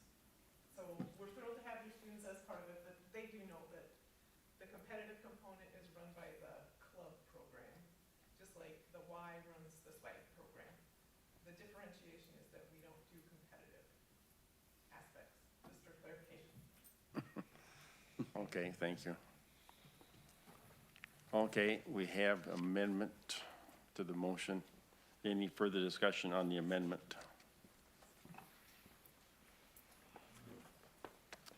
Hearing none, all those in favor of the amendment signify by saying aye. Aye. All those opposed, same sign. Motion carries. Now, we're back to the amended motion. You want to read that? To approve the youth wrestling state qualifier, or the Wrestling Association hosts the youth wrestling state qualifier on March 23rd, and to allow them use the facility at no cost. Okay, that's the motion we're going to vote on. Any discussion? Hearing none, all those in favor signify by saying aye. Aye. Those opposed, same sign. Motion carries. 5.14, discuss approve Cradle Shine property use. So with this one, the property that has been leased and farmed, the lease ends, and based on this, the recommendation at this point is turning it over to the Ag Department and the Ag Land Learning Lab to utilize as part of that overall programming. And so I believe it's about 70-plus acres that could potentially be farmable. That could be what I'd term smaller, based on if the watershed moves forward and wherever the watershed is at with their project. So we'd like to see you authorize turning it over to the Ag departments and with Minnesota West and our ag teachers, to include with the current 80-acre parcel.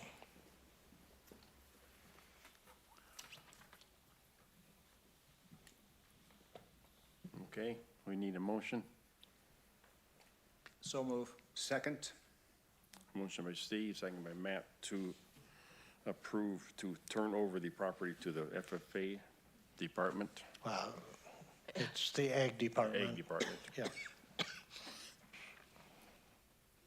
Okay, any further discussion? Mr. Chairman, Mr. Langard did touch on it briefly. Is there any of a timeline on the pond project, or it's? I have not heard anything recently of where they're at. The last meeting I was included on was they were discussing the elevation of the dam.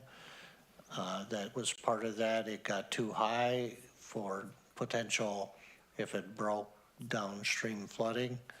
And so they were going back trying to work through that. And I don't know where they're at this point. Okay. And that was based off the DNR, right? It was based off the DNR and the state water, I just know the whatever DNR his title was. I just know the DNR was not happy with their, like you say, their elevation and the dam that they had designed. I just have a question about going back to the Cradle Sign property. So there'll be some type of lease agreement or something that will be signed or done, or some verbiage that we would see that, when you say take over the Cradle Sign property, just what We Expect- didn't do a lease or any kind of document with the ag department. Okay. We just turned it over for them to use it as a learning lab. Right. District still owns it, district still, we're paying the bill for them to have a learning experience. Okay, so that's all clarified. Yeah. That's how that, okay. So there would be no further future lease agreement. Okay. And that's for 1 year, forever, for however long that. Till ever some- Till ever they can't do it or the board decides to do something different with the property. Thanks for the clarification. Mr. Chairman, I'd like to see the whole east side of the waterway around the buildings, like seeded to alfalfa. That way it's nice and green year-round.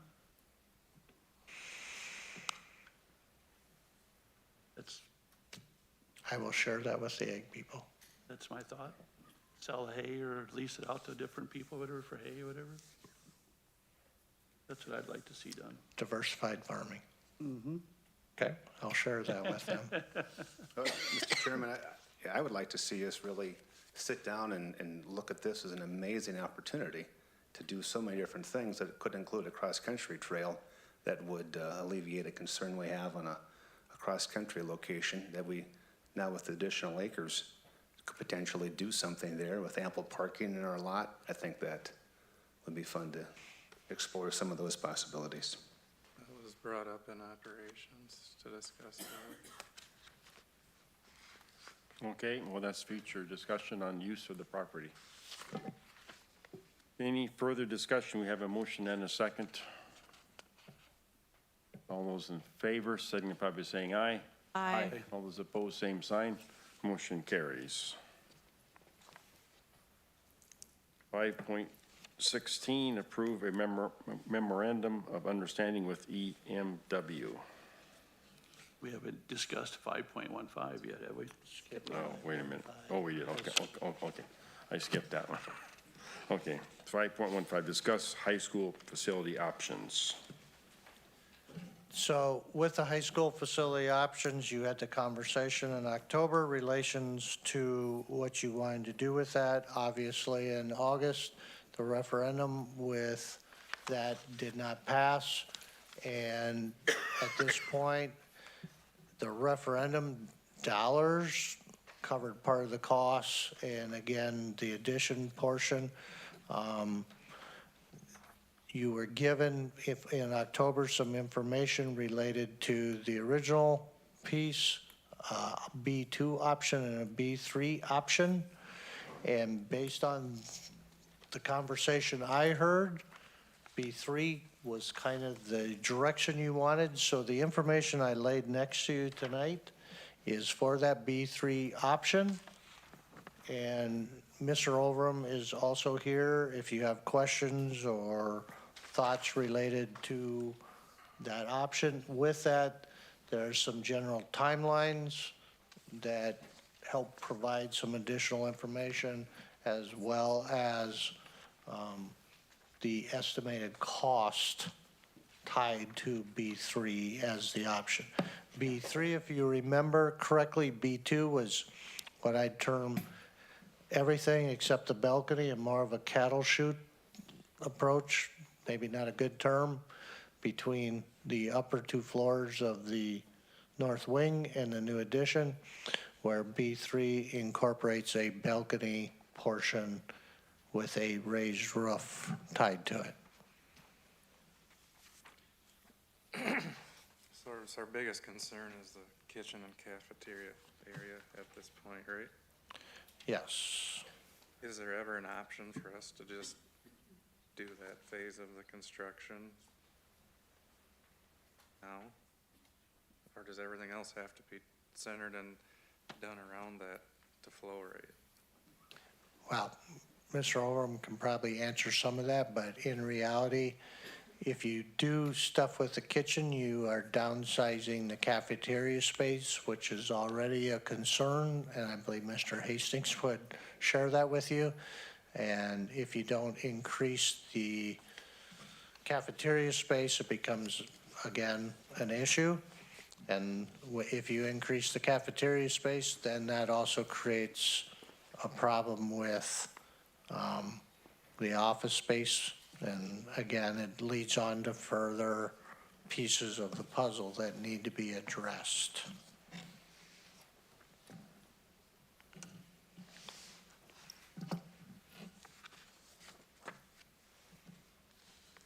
Mr. Chairman, just to clarify then, Mr. Landgard, that the proposal is a total of 26.97 million? That the, based on the sheet we received tonight? That's inclusive of the two allocations, the 2 million for the middle Right. school site improvements and the 5 million allocation for the civic arena. The high school improvements are just under 20 million at 19,979,000. 5 million for the Heights Arena. Have we already assigned the 2 million to middle school? Pardon me? Have we already assigned the 2 million to the middle school? No, you have not. You did approve moving forward with it. I've held off doing it until you decide what you want to do with the high school. So we would be looking at roughly funding 22 million, right? So the number is $20 million for the high school. The 5 million is the difference between the 13.5 and the 18.5 that was in the audit that you have set. So the 5 million for the ice arena is set aside. The 2 million at this point is not.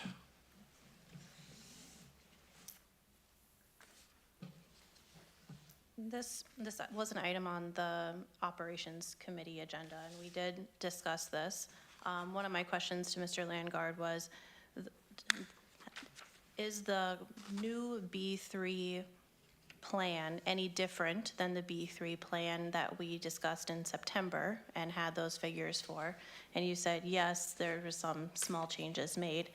And I asked Mr. Landgard if you could send that plan to the board for us to review prior to tonight's discussion. And the meeting minutes reflect that Mr. Landgard would send that to us, but I didn't receive it. This document here is dated November 7th, so I imagine the district received it shortly thereafter. But today's November 19th, and this is the first time that I'm seeing this new B3 plan.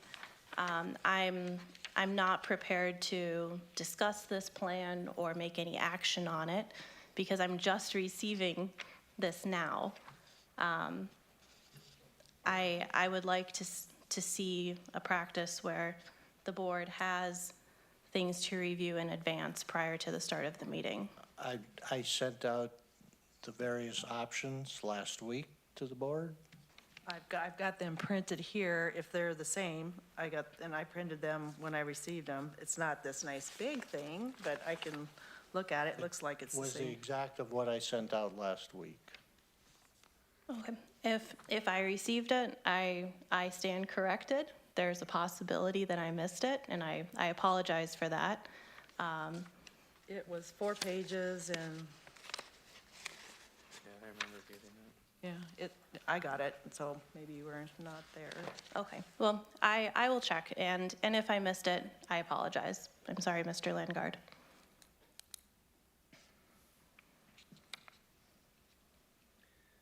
Mr. Chairman, I struggle with supporting any program right now, primarily based on the resounding no received from the voters when we offered them a chance to vote on a package in August. It was a resounding no. So I have extreme caution for us to move forward with the potential $26.7 million project after the voter told us no. And if we move forward and do the project, and then we are going to be going to them again in the future, asking for support of a project, what will the reaction be? Very easily could be, well, they're going to do it anyway. I don't think that personally is the attitude I want with our taxpayer right now. This is their $26 million that we're spending. And that's the caution that I urge in the decision that we make. cafeteria situation is undoubtedly bad. And so I would favor a program that could somehow address that need, allow us to evaluate all the other things that we have to accomplish in our district on now a limited budget, because we did not receive a passing grade from our taxpayer. And so I would not be able to vote on supporting a measure that's in front of us this evening. Matt, what are you including in the 26? That's if we were to use the total bottom number, the yellow column, that includes So the 5 million and the 2 million. So you wouldn't, the 5 million for the ice arena, you don't want that? No, I support that, but I'm just using this for a point of discussion, looking at total grand dollars. The bottom number is 26.9. Remove the 7 million, and that then would become a $20 million build that was referenced. But Right. I just included the total number for a point of reference to what the voter told us no at and what we would still consider spending of their money. And actually, the allocation for the arena and the 2 million for the middle school were not part of the referendum. Right. Correct.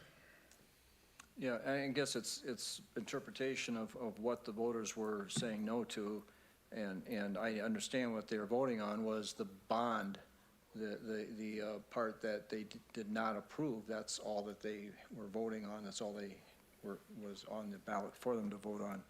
So I don't necessarily take that to mean that they were voting against us making improvements to our school and doing what we need to improve our educational system. They're just saying we didn't want to approve a new part of the building, which I took it to be the classroom area, because that was a part that was being funded through the bond, the extra money for that part of it, which still leaves the remainder of money that we have available to do improvements. And I guess that's kind of the question, should we be moving ahead and putting money into improving the school without that classroom addition? Because that's the part that was on the bond referendum, and that's the part was voted no on, because that's the part that they were voting on. So. And that was the part that would have resulted in a tax impact. And a tax impact, yes. So I interpreted, here again, my interpretation was they didn't want to spend the money on the classroom addition because that's the part of the vote that they were voting on. I don't know if it's a good analogy to say they were voting against the whole program or not when they voted no to spend more money on that. My interpretation was they're okay with us going ahead with the rest of it because we have the money available, it's sitting there. You know, we have improvements to make, we should move forward and use our money that we have in the best, you know, the best we can and do the improvements that we can do. And we'll just have to deal with the other improvements at a later time when the public is more willing to fund those types of improvements. I feel people said no to say no to doing big projects right now, period. And my concern is there's a lot of uncertainty going forward with budgeting and stuff. It's really gonna spend our fund balance down. We have a lot of new coming, new faces, new structure. I don't really feel comfortable spending this right now, and I'm not saying this stuff isn't needed. But 20 million is a lot of money right now, and we gotta fund most of that.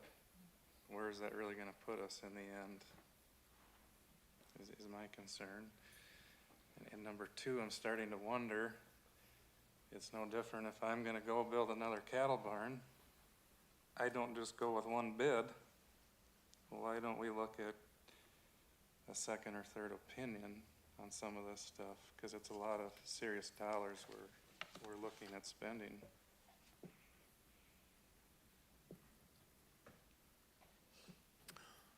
I just wanted to make a point though, Matt, that we have put aside and we have a fund balance assigned for building projects. And that is $13.5 million that is going to sit there, and it's assigned for buildings. We don't intend to use that for operating money. We did this as a point, knowing this is going to be the high school for the foreseeable future. It's going to be the high school, so it needs these improvements.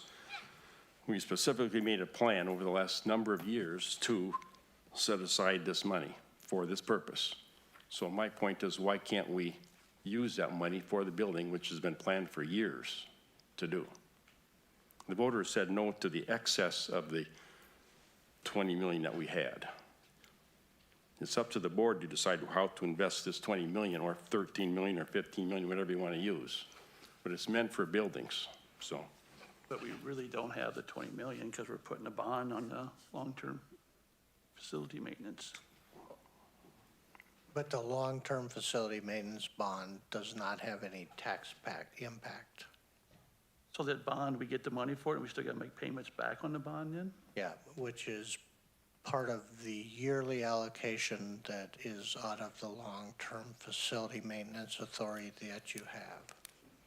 So that whole money that we're getting is going to go for this one project then? No, only about 50% of it. Right. And it actually, if you use long-term facility maintenance dollars and it's bonded, it actually has a decreased impact on ag land. So there's going to be additional taxes under a tax statement because of this bond then? No. No. No? It has no tax impact, but it will on the ag portion decrease. All right. Well, in my opinion, we have 13.5 million in an assigned account, kind of what Joel just said, for the high school improvements. The voters said 10 years ago, no to a high school, so we added on to the high school here. We've done some things. This is our high school. We have the intermediate building now as well. So in my opinion, the 13.5 is assigned for building, not for the operations of the district. I know it's a bad time for, there's a lot of things out there that, to spend that kind of money, but at the same time, we need to do something to the high school. In the entrance of the high school and the security of the entrance is also a big piece in my mind that we need to secure that and make that safer for students, along with the cafeteria. Unfortunately, everything in between that drives the cost of that portion of the project. So I would support moving forward with using the assigned fund for the high school. Well, the 2 million for your middle schools was approved, so I mean, technically, you should be approving 22 million yet, right? Or are we just gonna put the middle school field on the back burner? Unapproved. I would recommend putting it on the back burner if you approve the high school and not expend those funds at this time. Mr. Chairman, that's part of my point of reevaluating where we're at, because I agree that dollars have been allocated for facilities, but we have, I don't have the facility, the longer range need list in front of us, but it's large. And we only have so much in the pie to work with that I think that our priorities of maybe where to put the money has changed, that it needs to spread beyond just the need here at the high school. You know, we talk about student enrichment, and that, a lot of that I thought was achieved by adding classrooms to be able to get staff off carts and in rooms and have their own spaces. We're not achieving that with this program. You know, after being at many middle school football games this fall, my attitude towards the need to improve that facility went up substantially when I listened to out-of-town visitors comment about it was the worst field they'd played on. Now, this facility is used year-round for soccer, but it's also a source that, I guess that's my example, that I don't think it's the right thing to kick that down the road because there's a need there as well. So that's where I'm not disagreeing with the dollars there for projects, but I think we do owe due diligence to reevaluate where we're putting our pieces of the pie. Sure. Steve. You know, through the years, we've been prioritizing and updating our priority list and stuff, and the high school improvements, particularly the cafeteria and some of the things that gets driven by this project and stuff has been on the top of our priority list for some time. And that's why we move forward with it as we did, because it is a priority. I don't think any of that has changed, and I'm not saying that one thing should supplant another. We have $2 million that we talked about for the field, and if the field is a priority, the money's still there and we still can do it. But I don't think we should use that as a reason why we should not do the school. You know, these other peripheral things are good things, and they are important to our district, and I think we should fund them, but I think the facility at the high school is grossly inadequate. We need to address that. That affects almost all of our students. It affects the public who comes in and uses our facility, you know, the gymnasium and stuff like this, the lobby area and stuff. Expansion would go a long way to help the public in general and their access into our school system. You know, the more we delay in making decisions on this, the more that price tag just keeps going up and it doesn't go away. And the need to do the project doesn't go away either. You know, we can talk about it, but the cafeteria isn't going to improve itself. The seating capacity in the cafeteria area isn't going to improve itself. All the things we're talking about doing, the roof that needs to be replaced, you know, the siding out there and the rest of the building, the old building and stuff needs to be done. All those things are not wants, they're needs. And I think the sooner we address them, the better off we'll be. And I don't think we should be necessarily prioritizing some of the other outdoor activity areas as over the top of the facility that all the students use and a lot of the public gets access to also. And with that, I mean, I'm not excluding that we did say we should go ahead with it, and I think we should, and the money's there, and if we want to go with it, we just have to say, let's go do that too. But right now, I think we're talking about the high school, and that we really need to move ahead with this particular project and get this part done, and then we can deal with, if you know, the money that's there to do the football field at the middle school, we certainly can do that too, but I think that money would be money competing with another baseball field or another artificial turf for the girls' softball field or other things like that. To me, are good fields, good activities, but I think they take second to improving the high school and the students' experience in the high school for the cafeteria, the food service, the entrance, the connection to the auditorium or our gymnasium and stuff, and the public that uses that all the time. So I think it's really important that we move this forward, and we can still deal with the other things too, but this, to me, is still our top priority and has been in the school district for some time.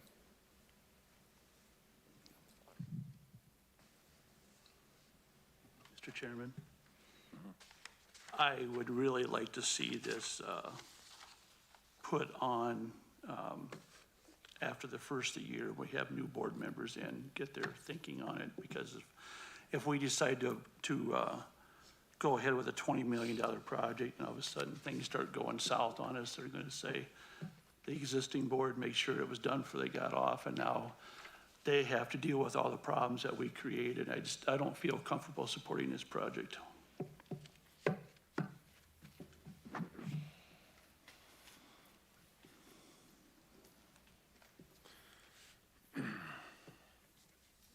Well, it's going to depend on at what point does the board want to make a decision for the high school. I mean, we've talked about this for years.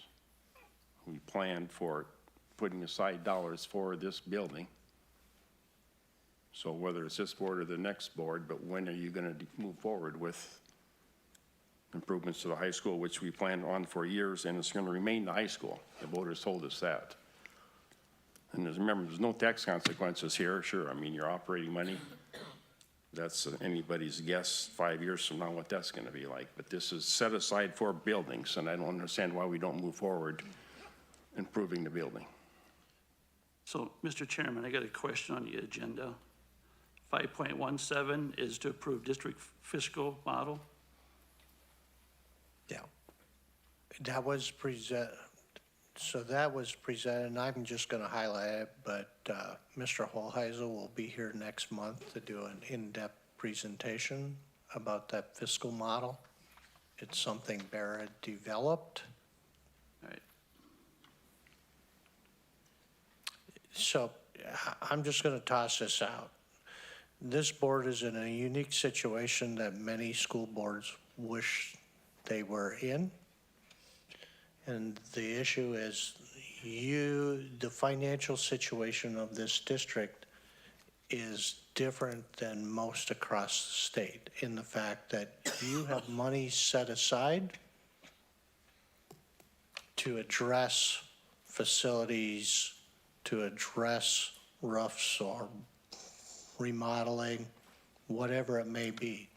Most districts don't have that luxury. Now, again, you can use it in other places. I would highly recommend that you never use it for reoccurring costs because that's not sustainable. But if you're not going to use it for what I'll call academic benefit, which benefits students, staff, visitors, community, and prioritize the academic side of a facility, then I guess I'm confused. And 2 months ago, the majority of you were very much in favor of this, and now I'm not sure what changed, and that was even after the election. Again, it's your decision. I don't get a vote, and it isn't going to affect me long term. But in the reality of it is, there's a good project that's laying in front of you, and the funding mechanism is available and in place. Whether you choose to deal with it tonight or in the future, or the new board has to make that decision, you have the background where the new board is going to have to get caught up to speed and have the background to be able to make that decision. So again, you got to make the decision. Do you want to move forward or don't you? And if you don't, then I guess we'll go back to the drawing board and work through it, and I'll be visiting with Mr. Overham. But I can just tell you, it doesn't matter. You can talk to all kinds of different people or companies. It's going to come down to some of the same things, and you're basically starting over and reanalyzing facilities and trying to figure out where you're going to prioritize spending this. And the only building you haven't really addressed at any extensive level is the high school at this point. And my concern at this point too is the longer we take to analyze and study and go through this, the money sits there and it loses value. And it's going to continue to lose value, and your buying power is going to disappear. And the amount of project you could have done for this money is going to be a lot less, so you're going to put more money into it. And every time you move projects further into the future, it just costs you more. So if you're going to do the project, we should move ahead with it and get it done. And if we're not, like I say, to delay it and then make a decision, to make the same decision later on, it's just going to cost everybody more, and that's the taxpayers more, to do the improvements at a later time. And like I said, this isn't something new like we just brought up. This has been going on for quite some time. We sat down as a group and decided this is a project we need to do. It needs to move forward, and I would make a motion that we go ahead and move it forward with Plan B3 as being proposed. That does not include anything to do with the section below the yellow. Those are other projects and other things for some other days for discussion, but that's my motion, and we can either vote for it or against it, and at least we can move on. If we get a second. A motion by Steve, I'll second the motion. second the motion by Lori. Any further discussion?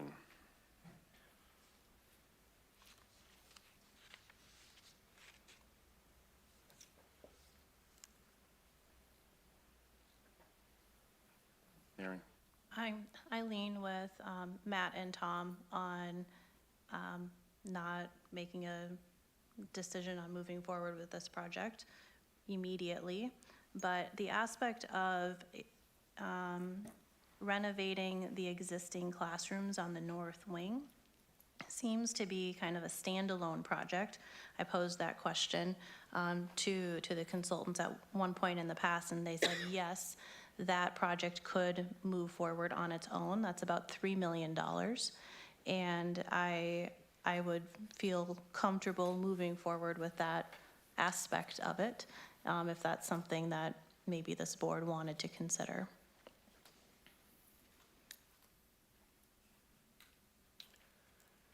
I would want to ask Mr. Overham if that's an accurate 3 million, a standalone project for the 8 classrooms?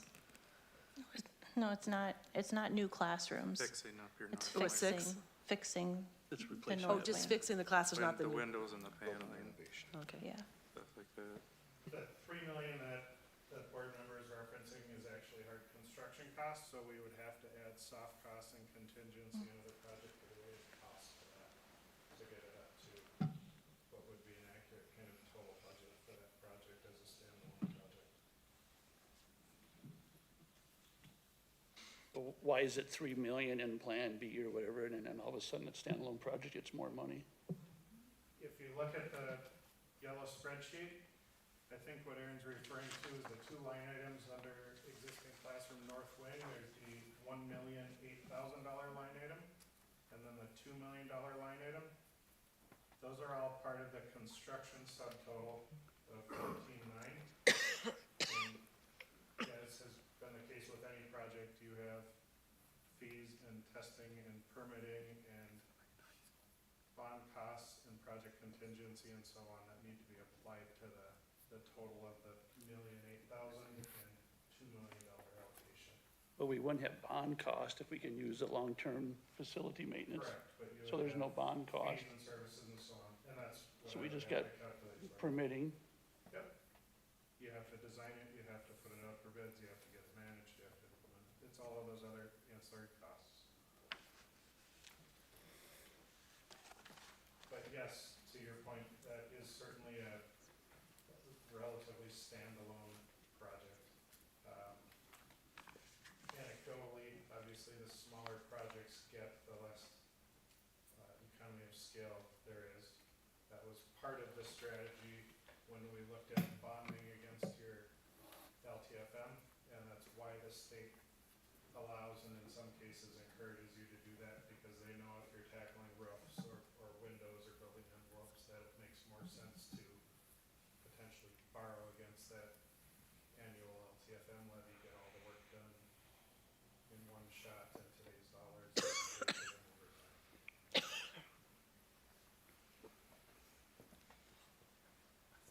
Mr. Chairman, one other point of discussion, it's not direct with the motion, but it kind of references specific items.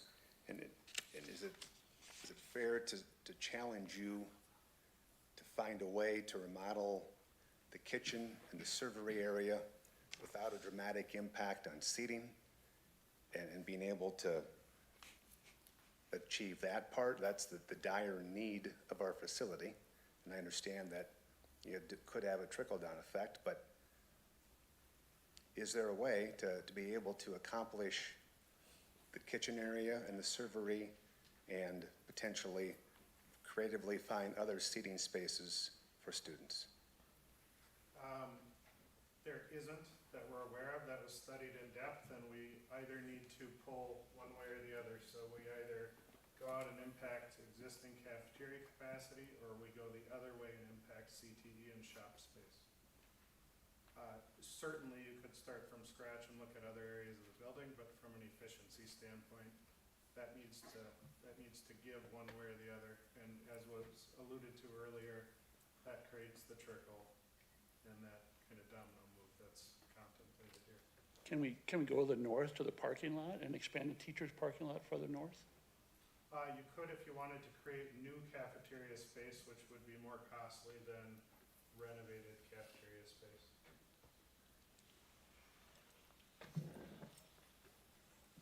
That also would probably crowd into the location for the classroom additions that was planned too. It does. Yeah, so then you disrupt that part of the plan also for the future.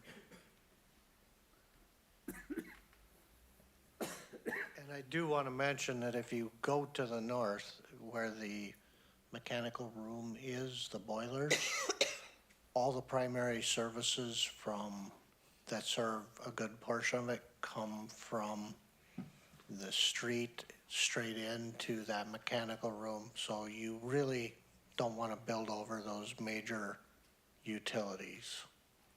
and to add to that, the vast majority of these needs at the high school have been, you know, up on the district's list for many, many years, some 10 or 12 years. And so classroom additions in various locations, cafeteria and kitchen expansions in various locations have all been studied and churned and sliced and diced in many different ways over the years. So after the August referendum, you folks gave us direction to come back with you, or come back to you with a plan that resulted in no tax impact, that accomplished as much of the high school priority work as we could, and that's what was contemplated with B1, B2, and B3. And then we got informal direction to come back tonight with the B3 plan for you. This is my question, because back in September, it was pretty much pushed, it had to be on the October agenda. And then it was pushed back to November agenda. So apparently the need for a rush is really not a rush. I still stand that we table it or move it to the next year, let the new board contend with it. We got a motion, I think we should vote. I agree.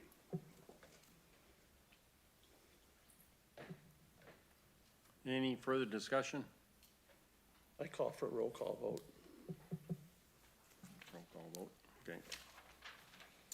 Ms. Dudley? Aye. Mr. Lorenz? Aye. Ms. Shooty? No. Mr. Prinz? No. Mr. Bloom? Nay. Mr. Schneider? Yes. Mr. Widboom? No. Okay, motion fails. It can come back to the board at a later time.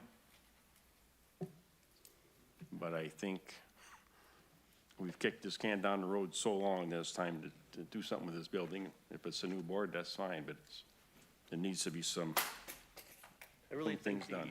the school needs to lose that phrase, kick the can down the well, road. not kick the can, but, That's been in your phrases for the last 5-6 years. but I'm saying, it's gotta be addressed some way or It another. has to be so. addressed, but this kick the can Yeah, down the right, road well, is just, that's what we're doing tonight, we're kicking it down, so. Anyway, we'll move on to 5.16, approve a memorandum of understanding with EMW.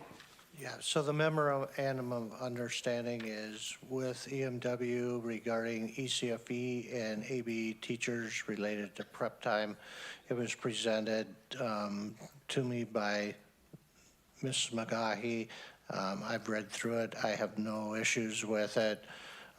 So I brought it to you as a board. I would recommend you agree to it or approve it. And of course, the end of the year negotiations will come about so it can be part of that conversation and be a part of the contract for future agreements. So I would recommend you approve it. Move to approve an MOU with EMW as presented. Second. Motion by Matt, seconded by Lori. Any discussion? Hearing none, all those in favor signify by saying aye.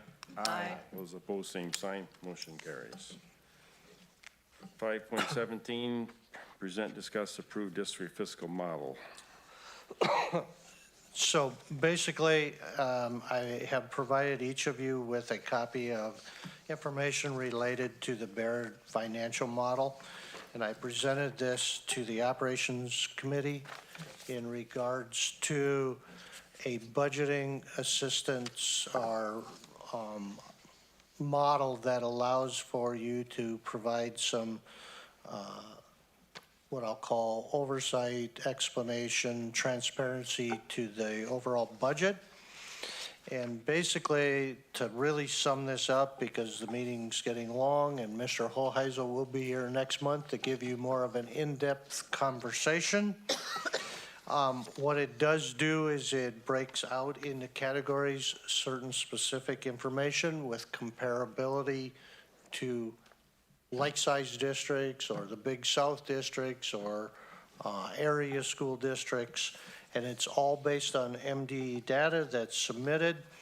And what it will do is provide information related to, and first and foremost in about 7 different categories where you're expending your dollars. And are you high compared to other district or low to other districts?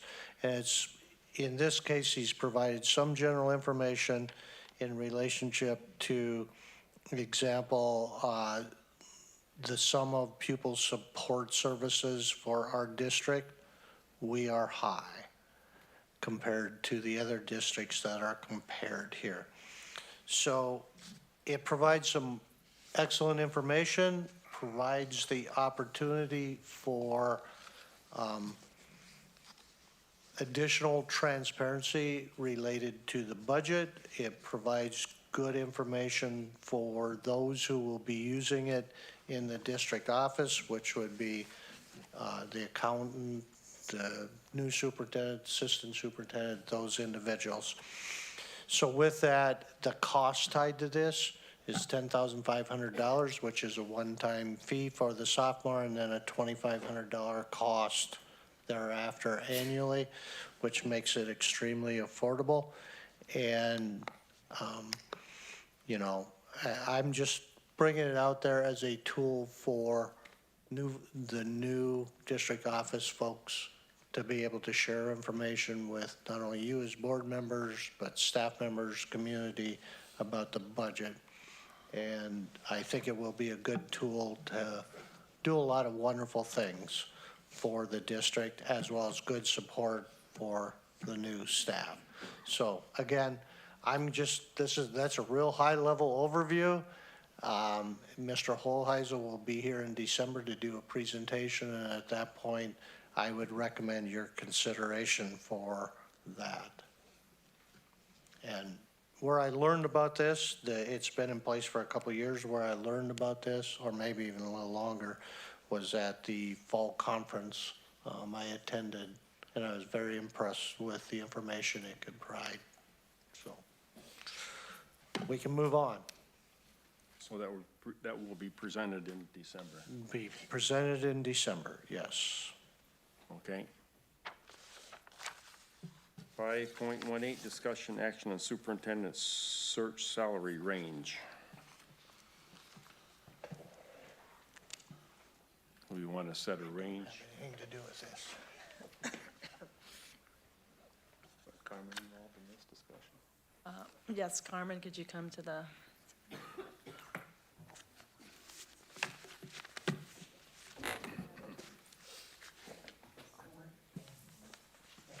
So, Barb from MSBA, we had to be part of the brochure, the missing piece that we have in there. According to a law that goes into effect January, and since our post goes over January, we have to set a salary range, and then summary of benefits. I had shared that with the team, the whole board got it. We had kind of talked about where that salary range needs to go. The range doesn't like set you guys anything, obviously the low part of that, you will need to, you won't be able to offer lower than that when you offer a job, but the high side you could, depending on where you go. You know, if you have some of the experience, you could always go higher than the high, it's just, it's a range for the posting. I think we had talked about, that 180 to 190, was the range that we had, discussed. I don't know if that's where you guys want to end up. Some of that discussion was prior to, some of the other changes that had happened, so. and Carmen, the range can be anything from 10 to 20 to 30,000. There's no rhyme or reason to what that range can be. Okay. Part of it goes in the job posting, also that brochure. So some of it is going to attract candidates. So that's something else to keep in mind as you guys are considering what you want that range to be.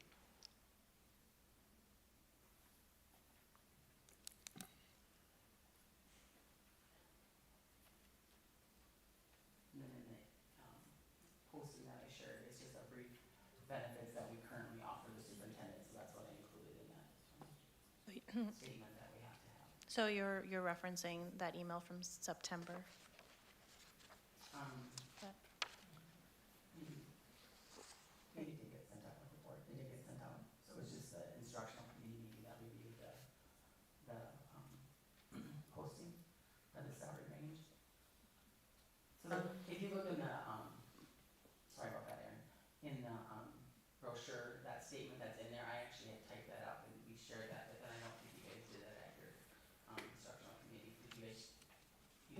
We didn't really address it at the last instructional meeting we've had, and talked about it before. I mean, the low, I mean, on my own mind, I'm between that 175 for low and 195 for a high. That's where I think we talked about initially, and I'm not sure, Carmen, what you set out before was a little higher than at 180 to 195, but I feel like we can go a little lower than that, in my opinion, depending on experience and, Yeah, I mean, you guys can, honestly, it's whatever you decide, and if you want to have that 20,000 range, you can do that. There's no, What I'm looking at from your message in September was 165 to 195, the 30,000 range. and I think that is what you guys talked about at that first, when Barb was there. We talked about that a little bit, and that was, another range you guys were thinking you wanted to go. But then since then, you guys had made, a change to the org chart and hired another position. So that kind of changed a little bit what we were, and again, that kind of needs to be decided before you decide this.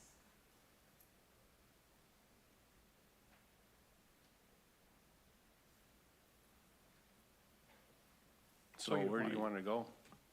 You're wanting a motion for where you want to set the range from, right? Yeah, we need that, Barb needs that today, so we can, our timeline to move forward, Yep. or tomorrow morning, but.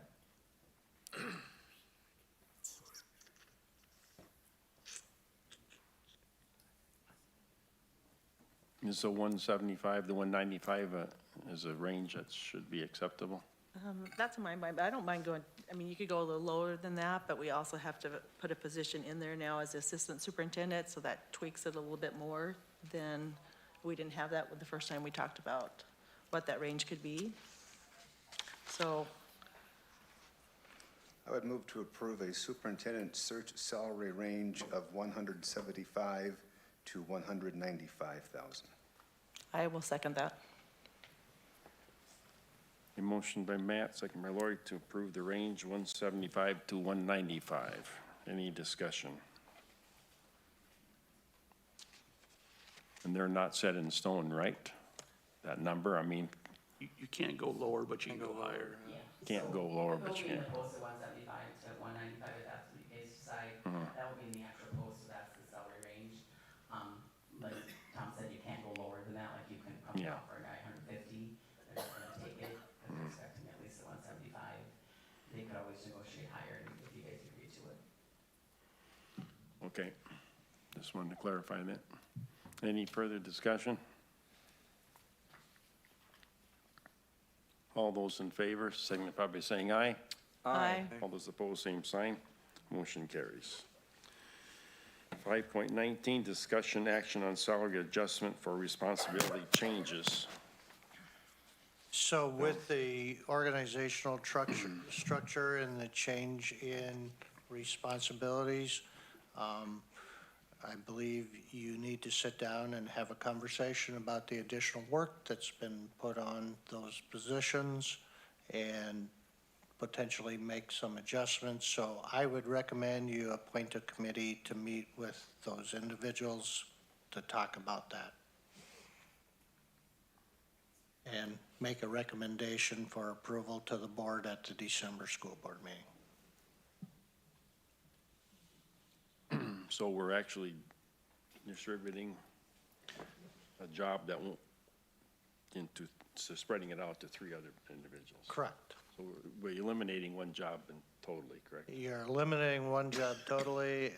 There's some change in the structure where people will have additional responsibilities and coverage, and I believe you should appoint a committee to go meet with them and come back with a recommendation in December. Mr. Chairman, Mr. Langar, do you think the instructional committee is a place to do that, or should it be a? I'm going to appoint that. I'm going to appoint. You're gonna appoint the committee? Right. I see, okay. Okay. And what I'm going to do, I'm going to appoint the chairman of the operations and instructional, which is Aaron, Lori, and then Matt to be on that committee also, because he's on the instructional committee also. Okay.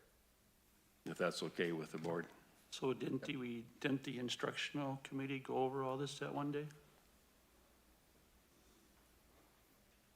Laura, you sat on that meeting. We sat there. Matt, you were there. I was there.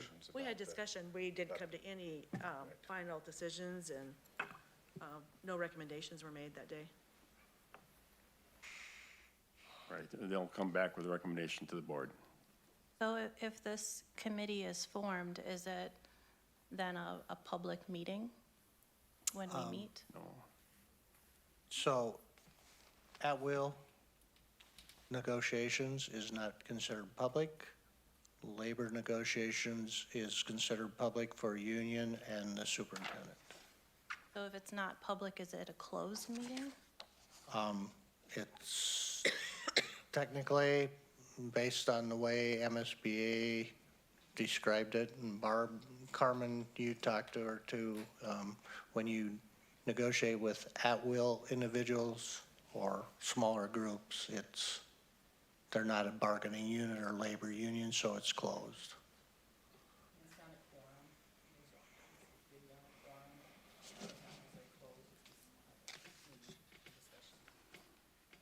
So I think that a meeting is either open or closed. And if it's going to be closed, then we as a board have to vote to close the meeting. It's closed and the committee itself would be a closed, they would make that decision. They could make it open with the conversation of whoever they're meeting with. It's just like if you're dealing as an entire board with a personnel matter, and the individual wants it to be an open meeting, that individual has a right to have it as an open meeting. Even though it says you can close it to discuss those performance items.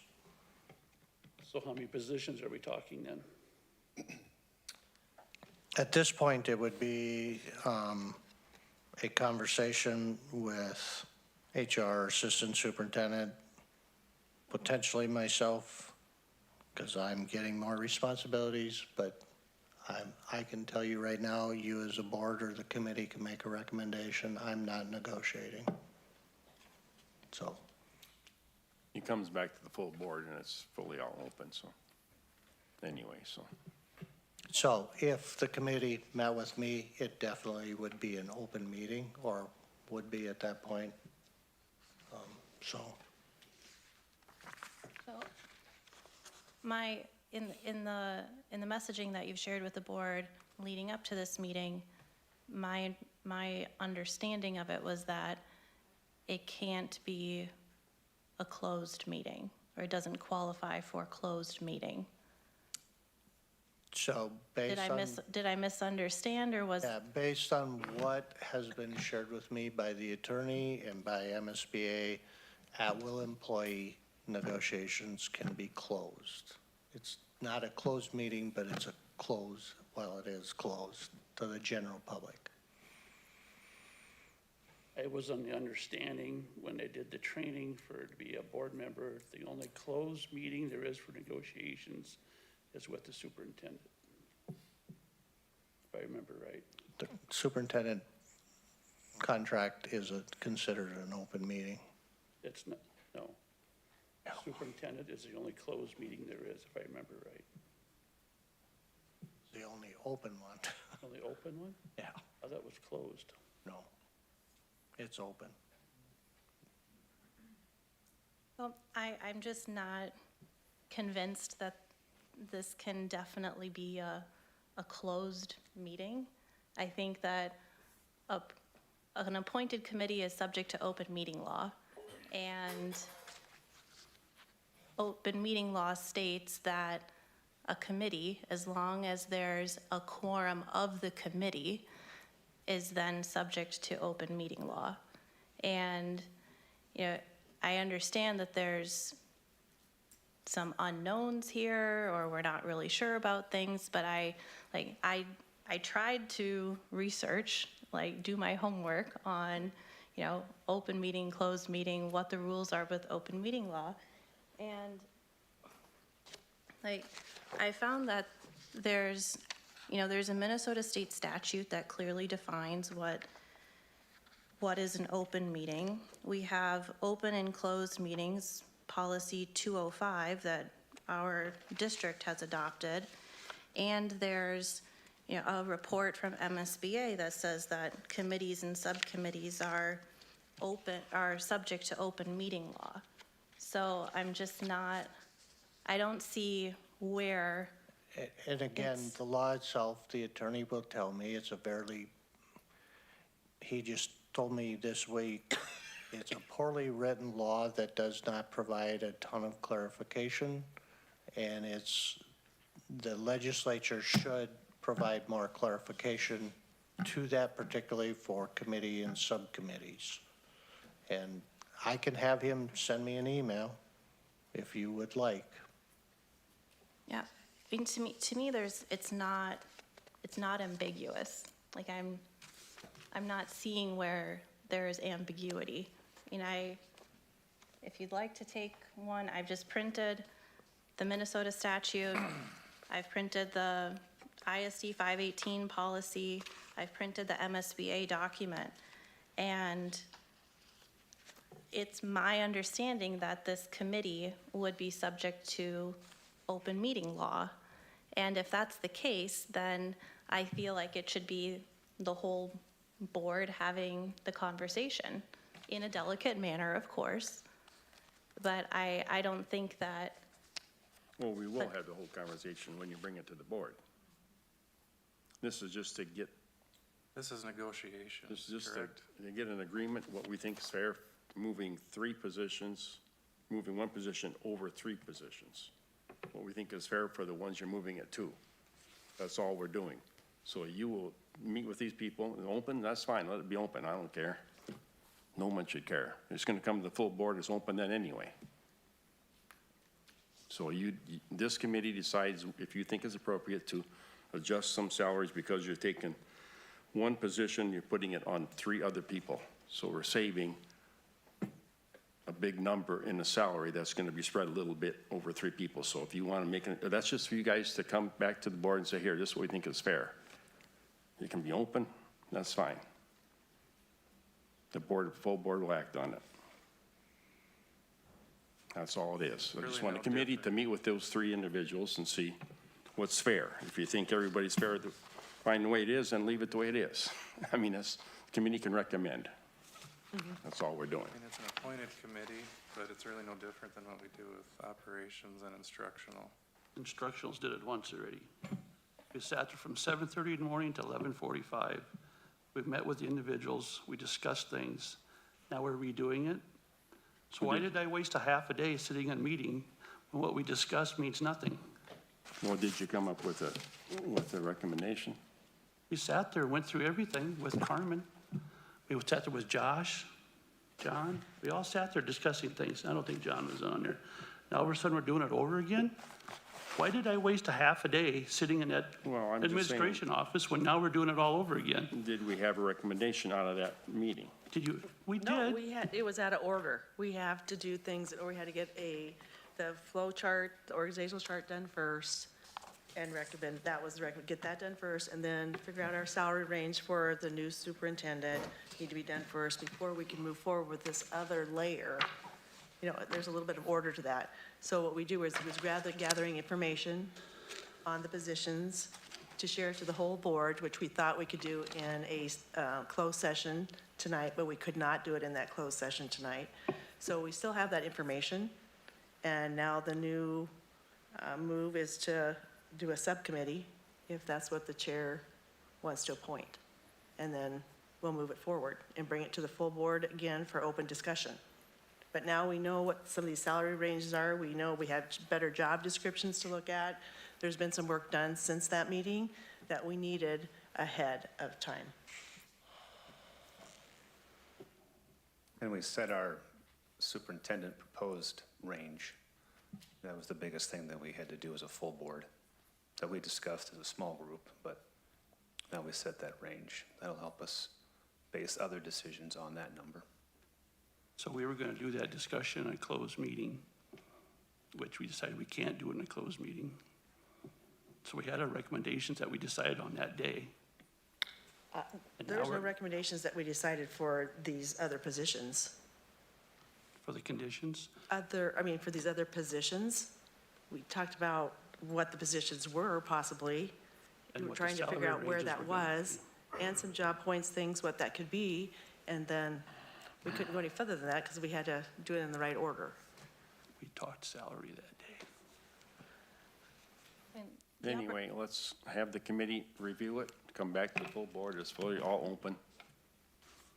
So will that committee meeting be open? Yes. Doesn't make- And yeah. notice will be given? Okay. It doesn't make, it's nothing we're hiding. It's open meeting, it's gonna come to the full board, recommendation you have will come to the full board. Full board will discuss it and say yes or no, so.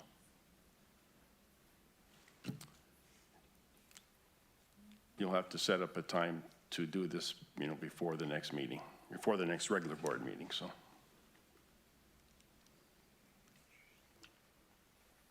And you can decide who the chair is gonna be between you, so. Okay, we'll move on to reports. John, I don't have anything. nothing else instructional? Everything's been covered on the instructional. We did have a presentation from Tony Hastings about possible schedule changes at the high school. It was for presentation only. The instructional committee did not act on it. We did not recommend it for full board at this point. It was just an option that we looked at, that going from a block, modified block, all the way to a regular period day. Appreciate all the information, emails that got back to us, but at this point, nothing's been decided or done. We're gonna do what's best for kids, but I welcome the information, especially the student input, but 6, 7 emails from a student, that is the exact same email.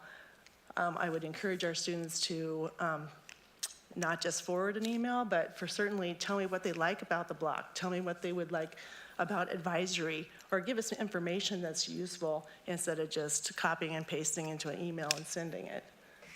So that would be to any of the students. I appreciate you reaching out, but I'd like a little more of your own thought process involved in that. So at this point, nothing's been done with the schedule.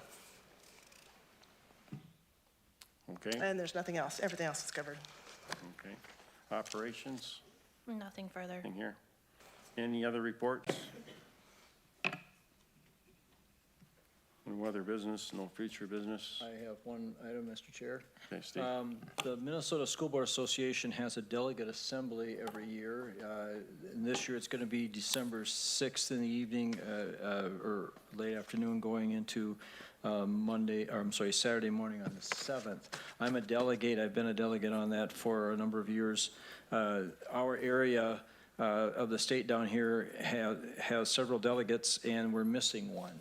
And the MSBA would really like to have another delegate from our area to be at that delegate assembly. What they do is they review resolutions from the school boards that are asking for policy changes or legislation, primarily legislation going to this next legislative session, so they know how to lobby and what they're for and against, and what they're trying to get changed. So if anybody is interested and would like to be that delegate that we're missing, you're certainly welcome. If you would let Lisa know, and she can guide you toward the MSBA office and, give a number of contact and stuff, or I can provide the information also to contact them, and you can, there's a small application form you fill out. There's no voting or anything, just to tell them you're interested, and then they would give you information for registering for a room. The costs are covered by the MSBA. For your expenses and stuff to go up there and do that. So if anybody is interested in that, I'd encourage you, if you have time and interest in the politics of the MSBA and the process of coming up with our platform for the legislative sessions, this would be good for you to become involved in it. So anybody who would like to do that, you're more than welcome to attend. Where is that at, Steve? It's going to be up in South Minneapolis. Okay, hearing no other business, we'll adjourn the meeting.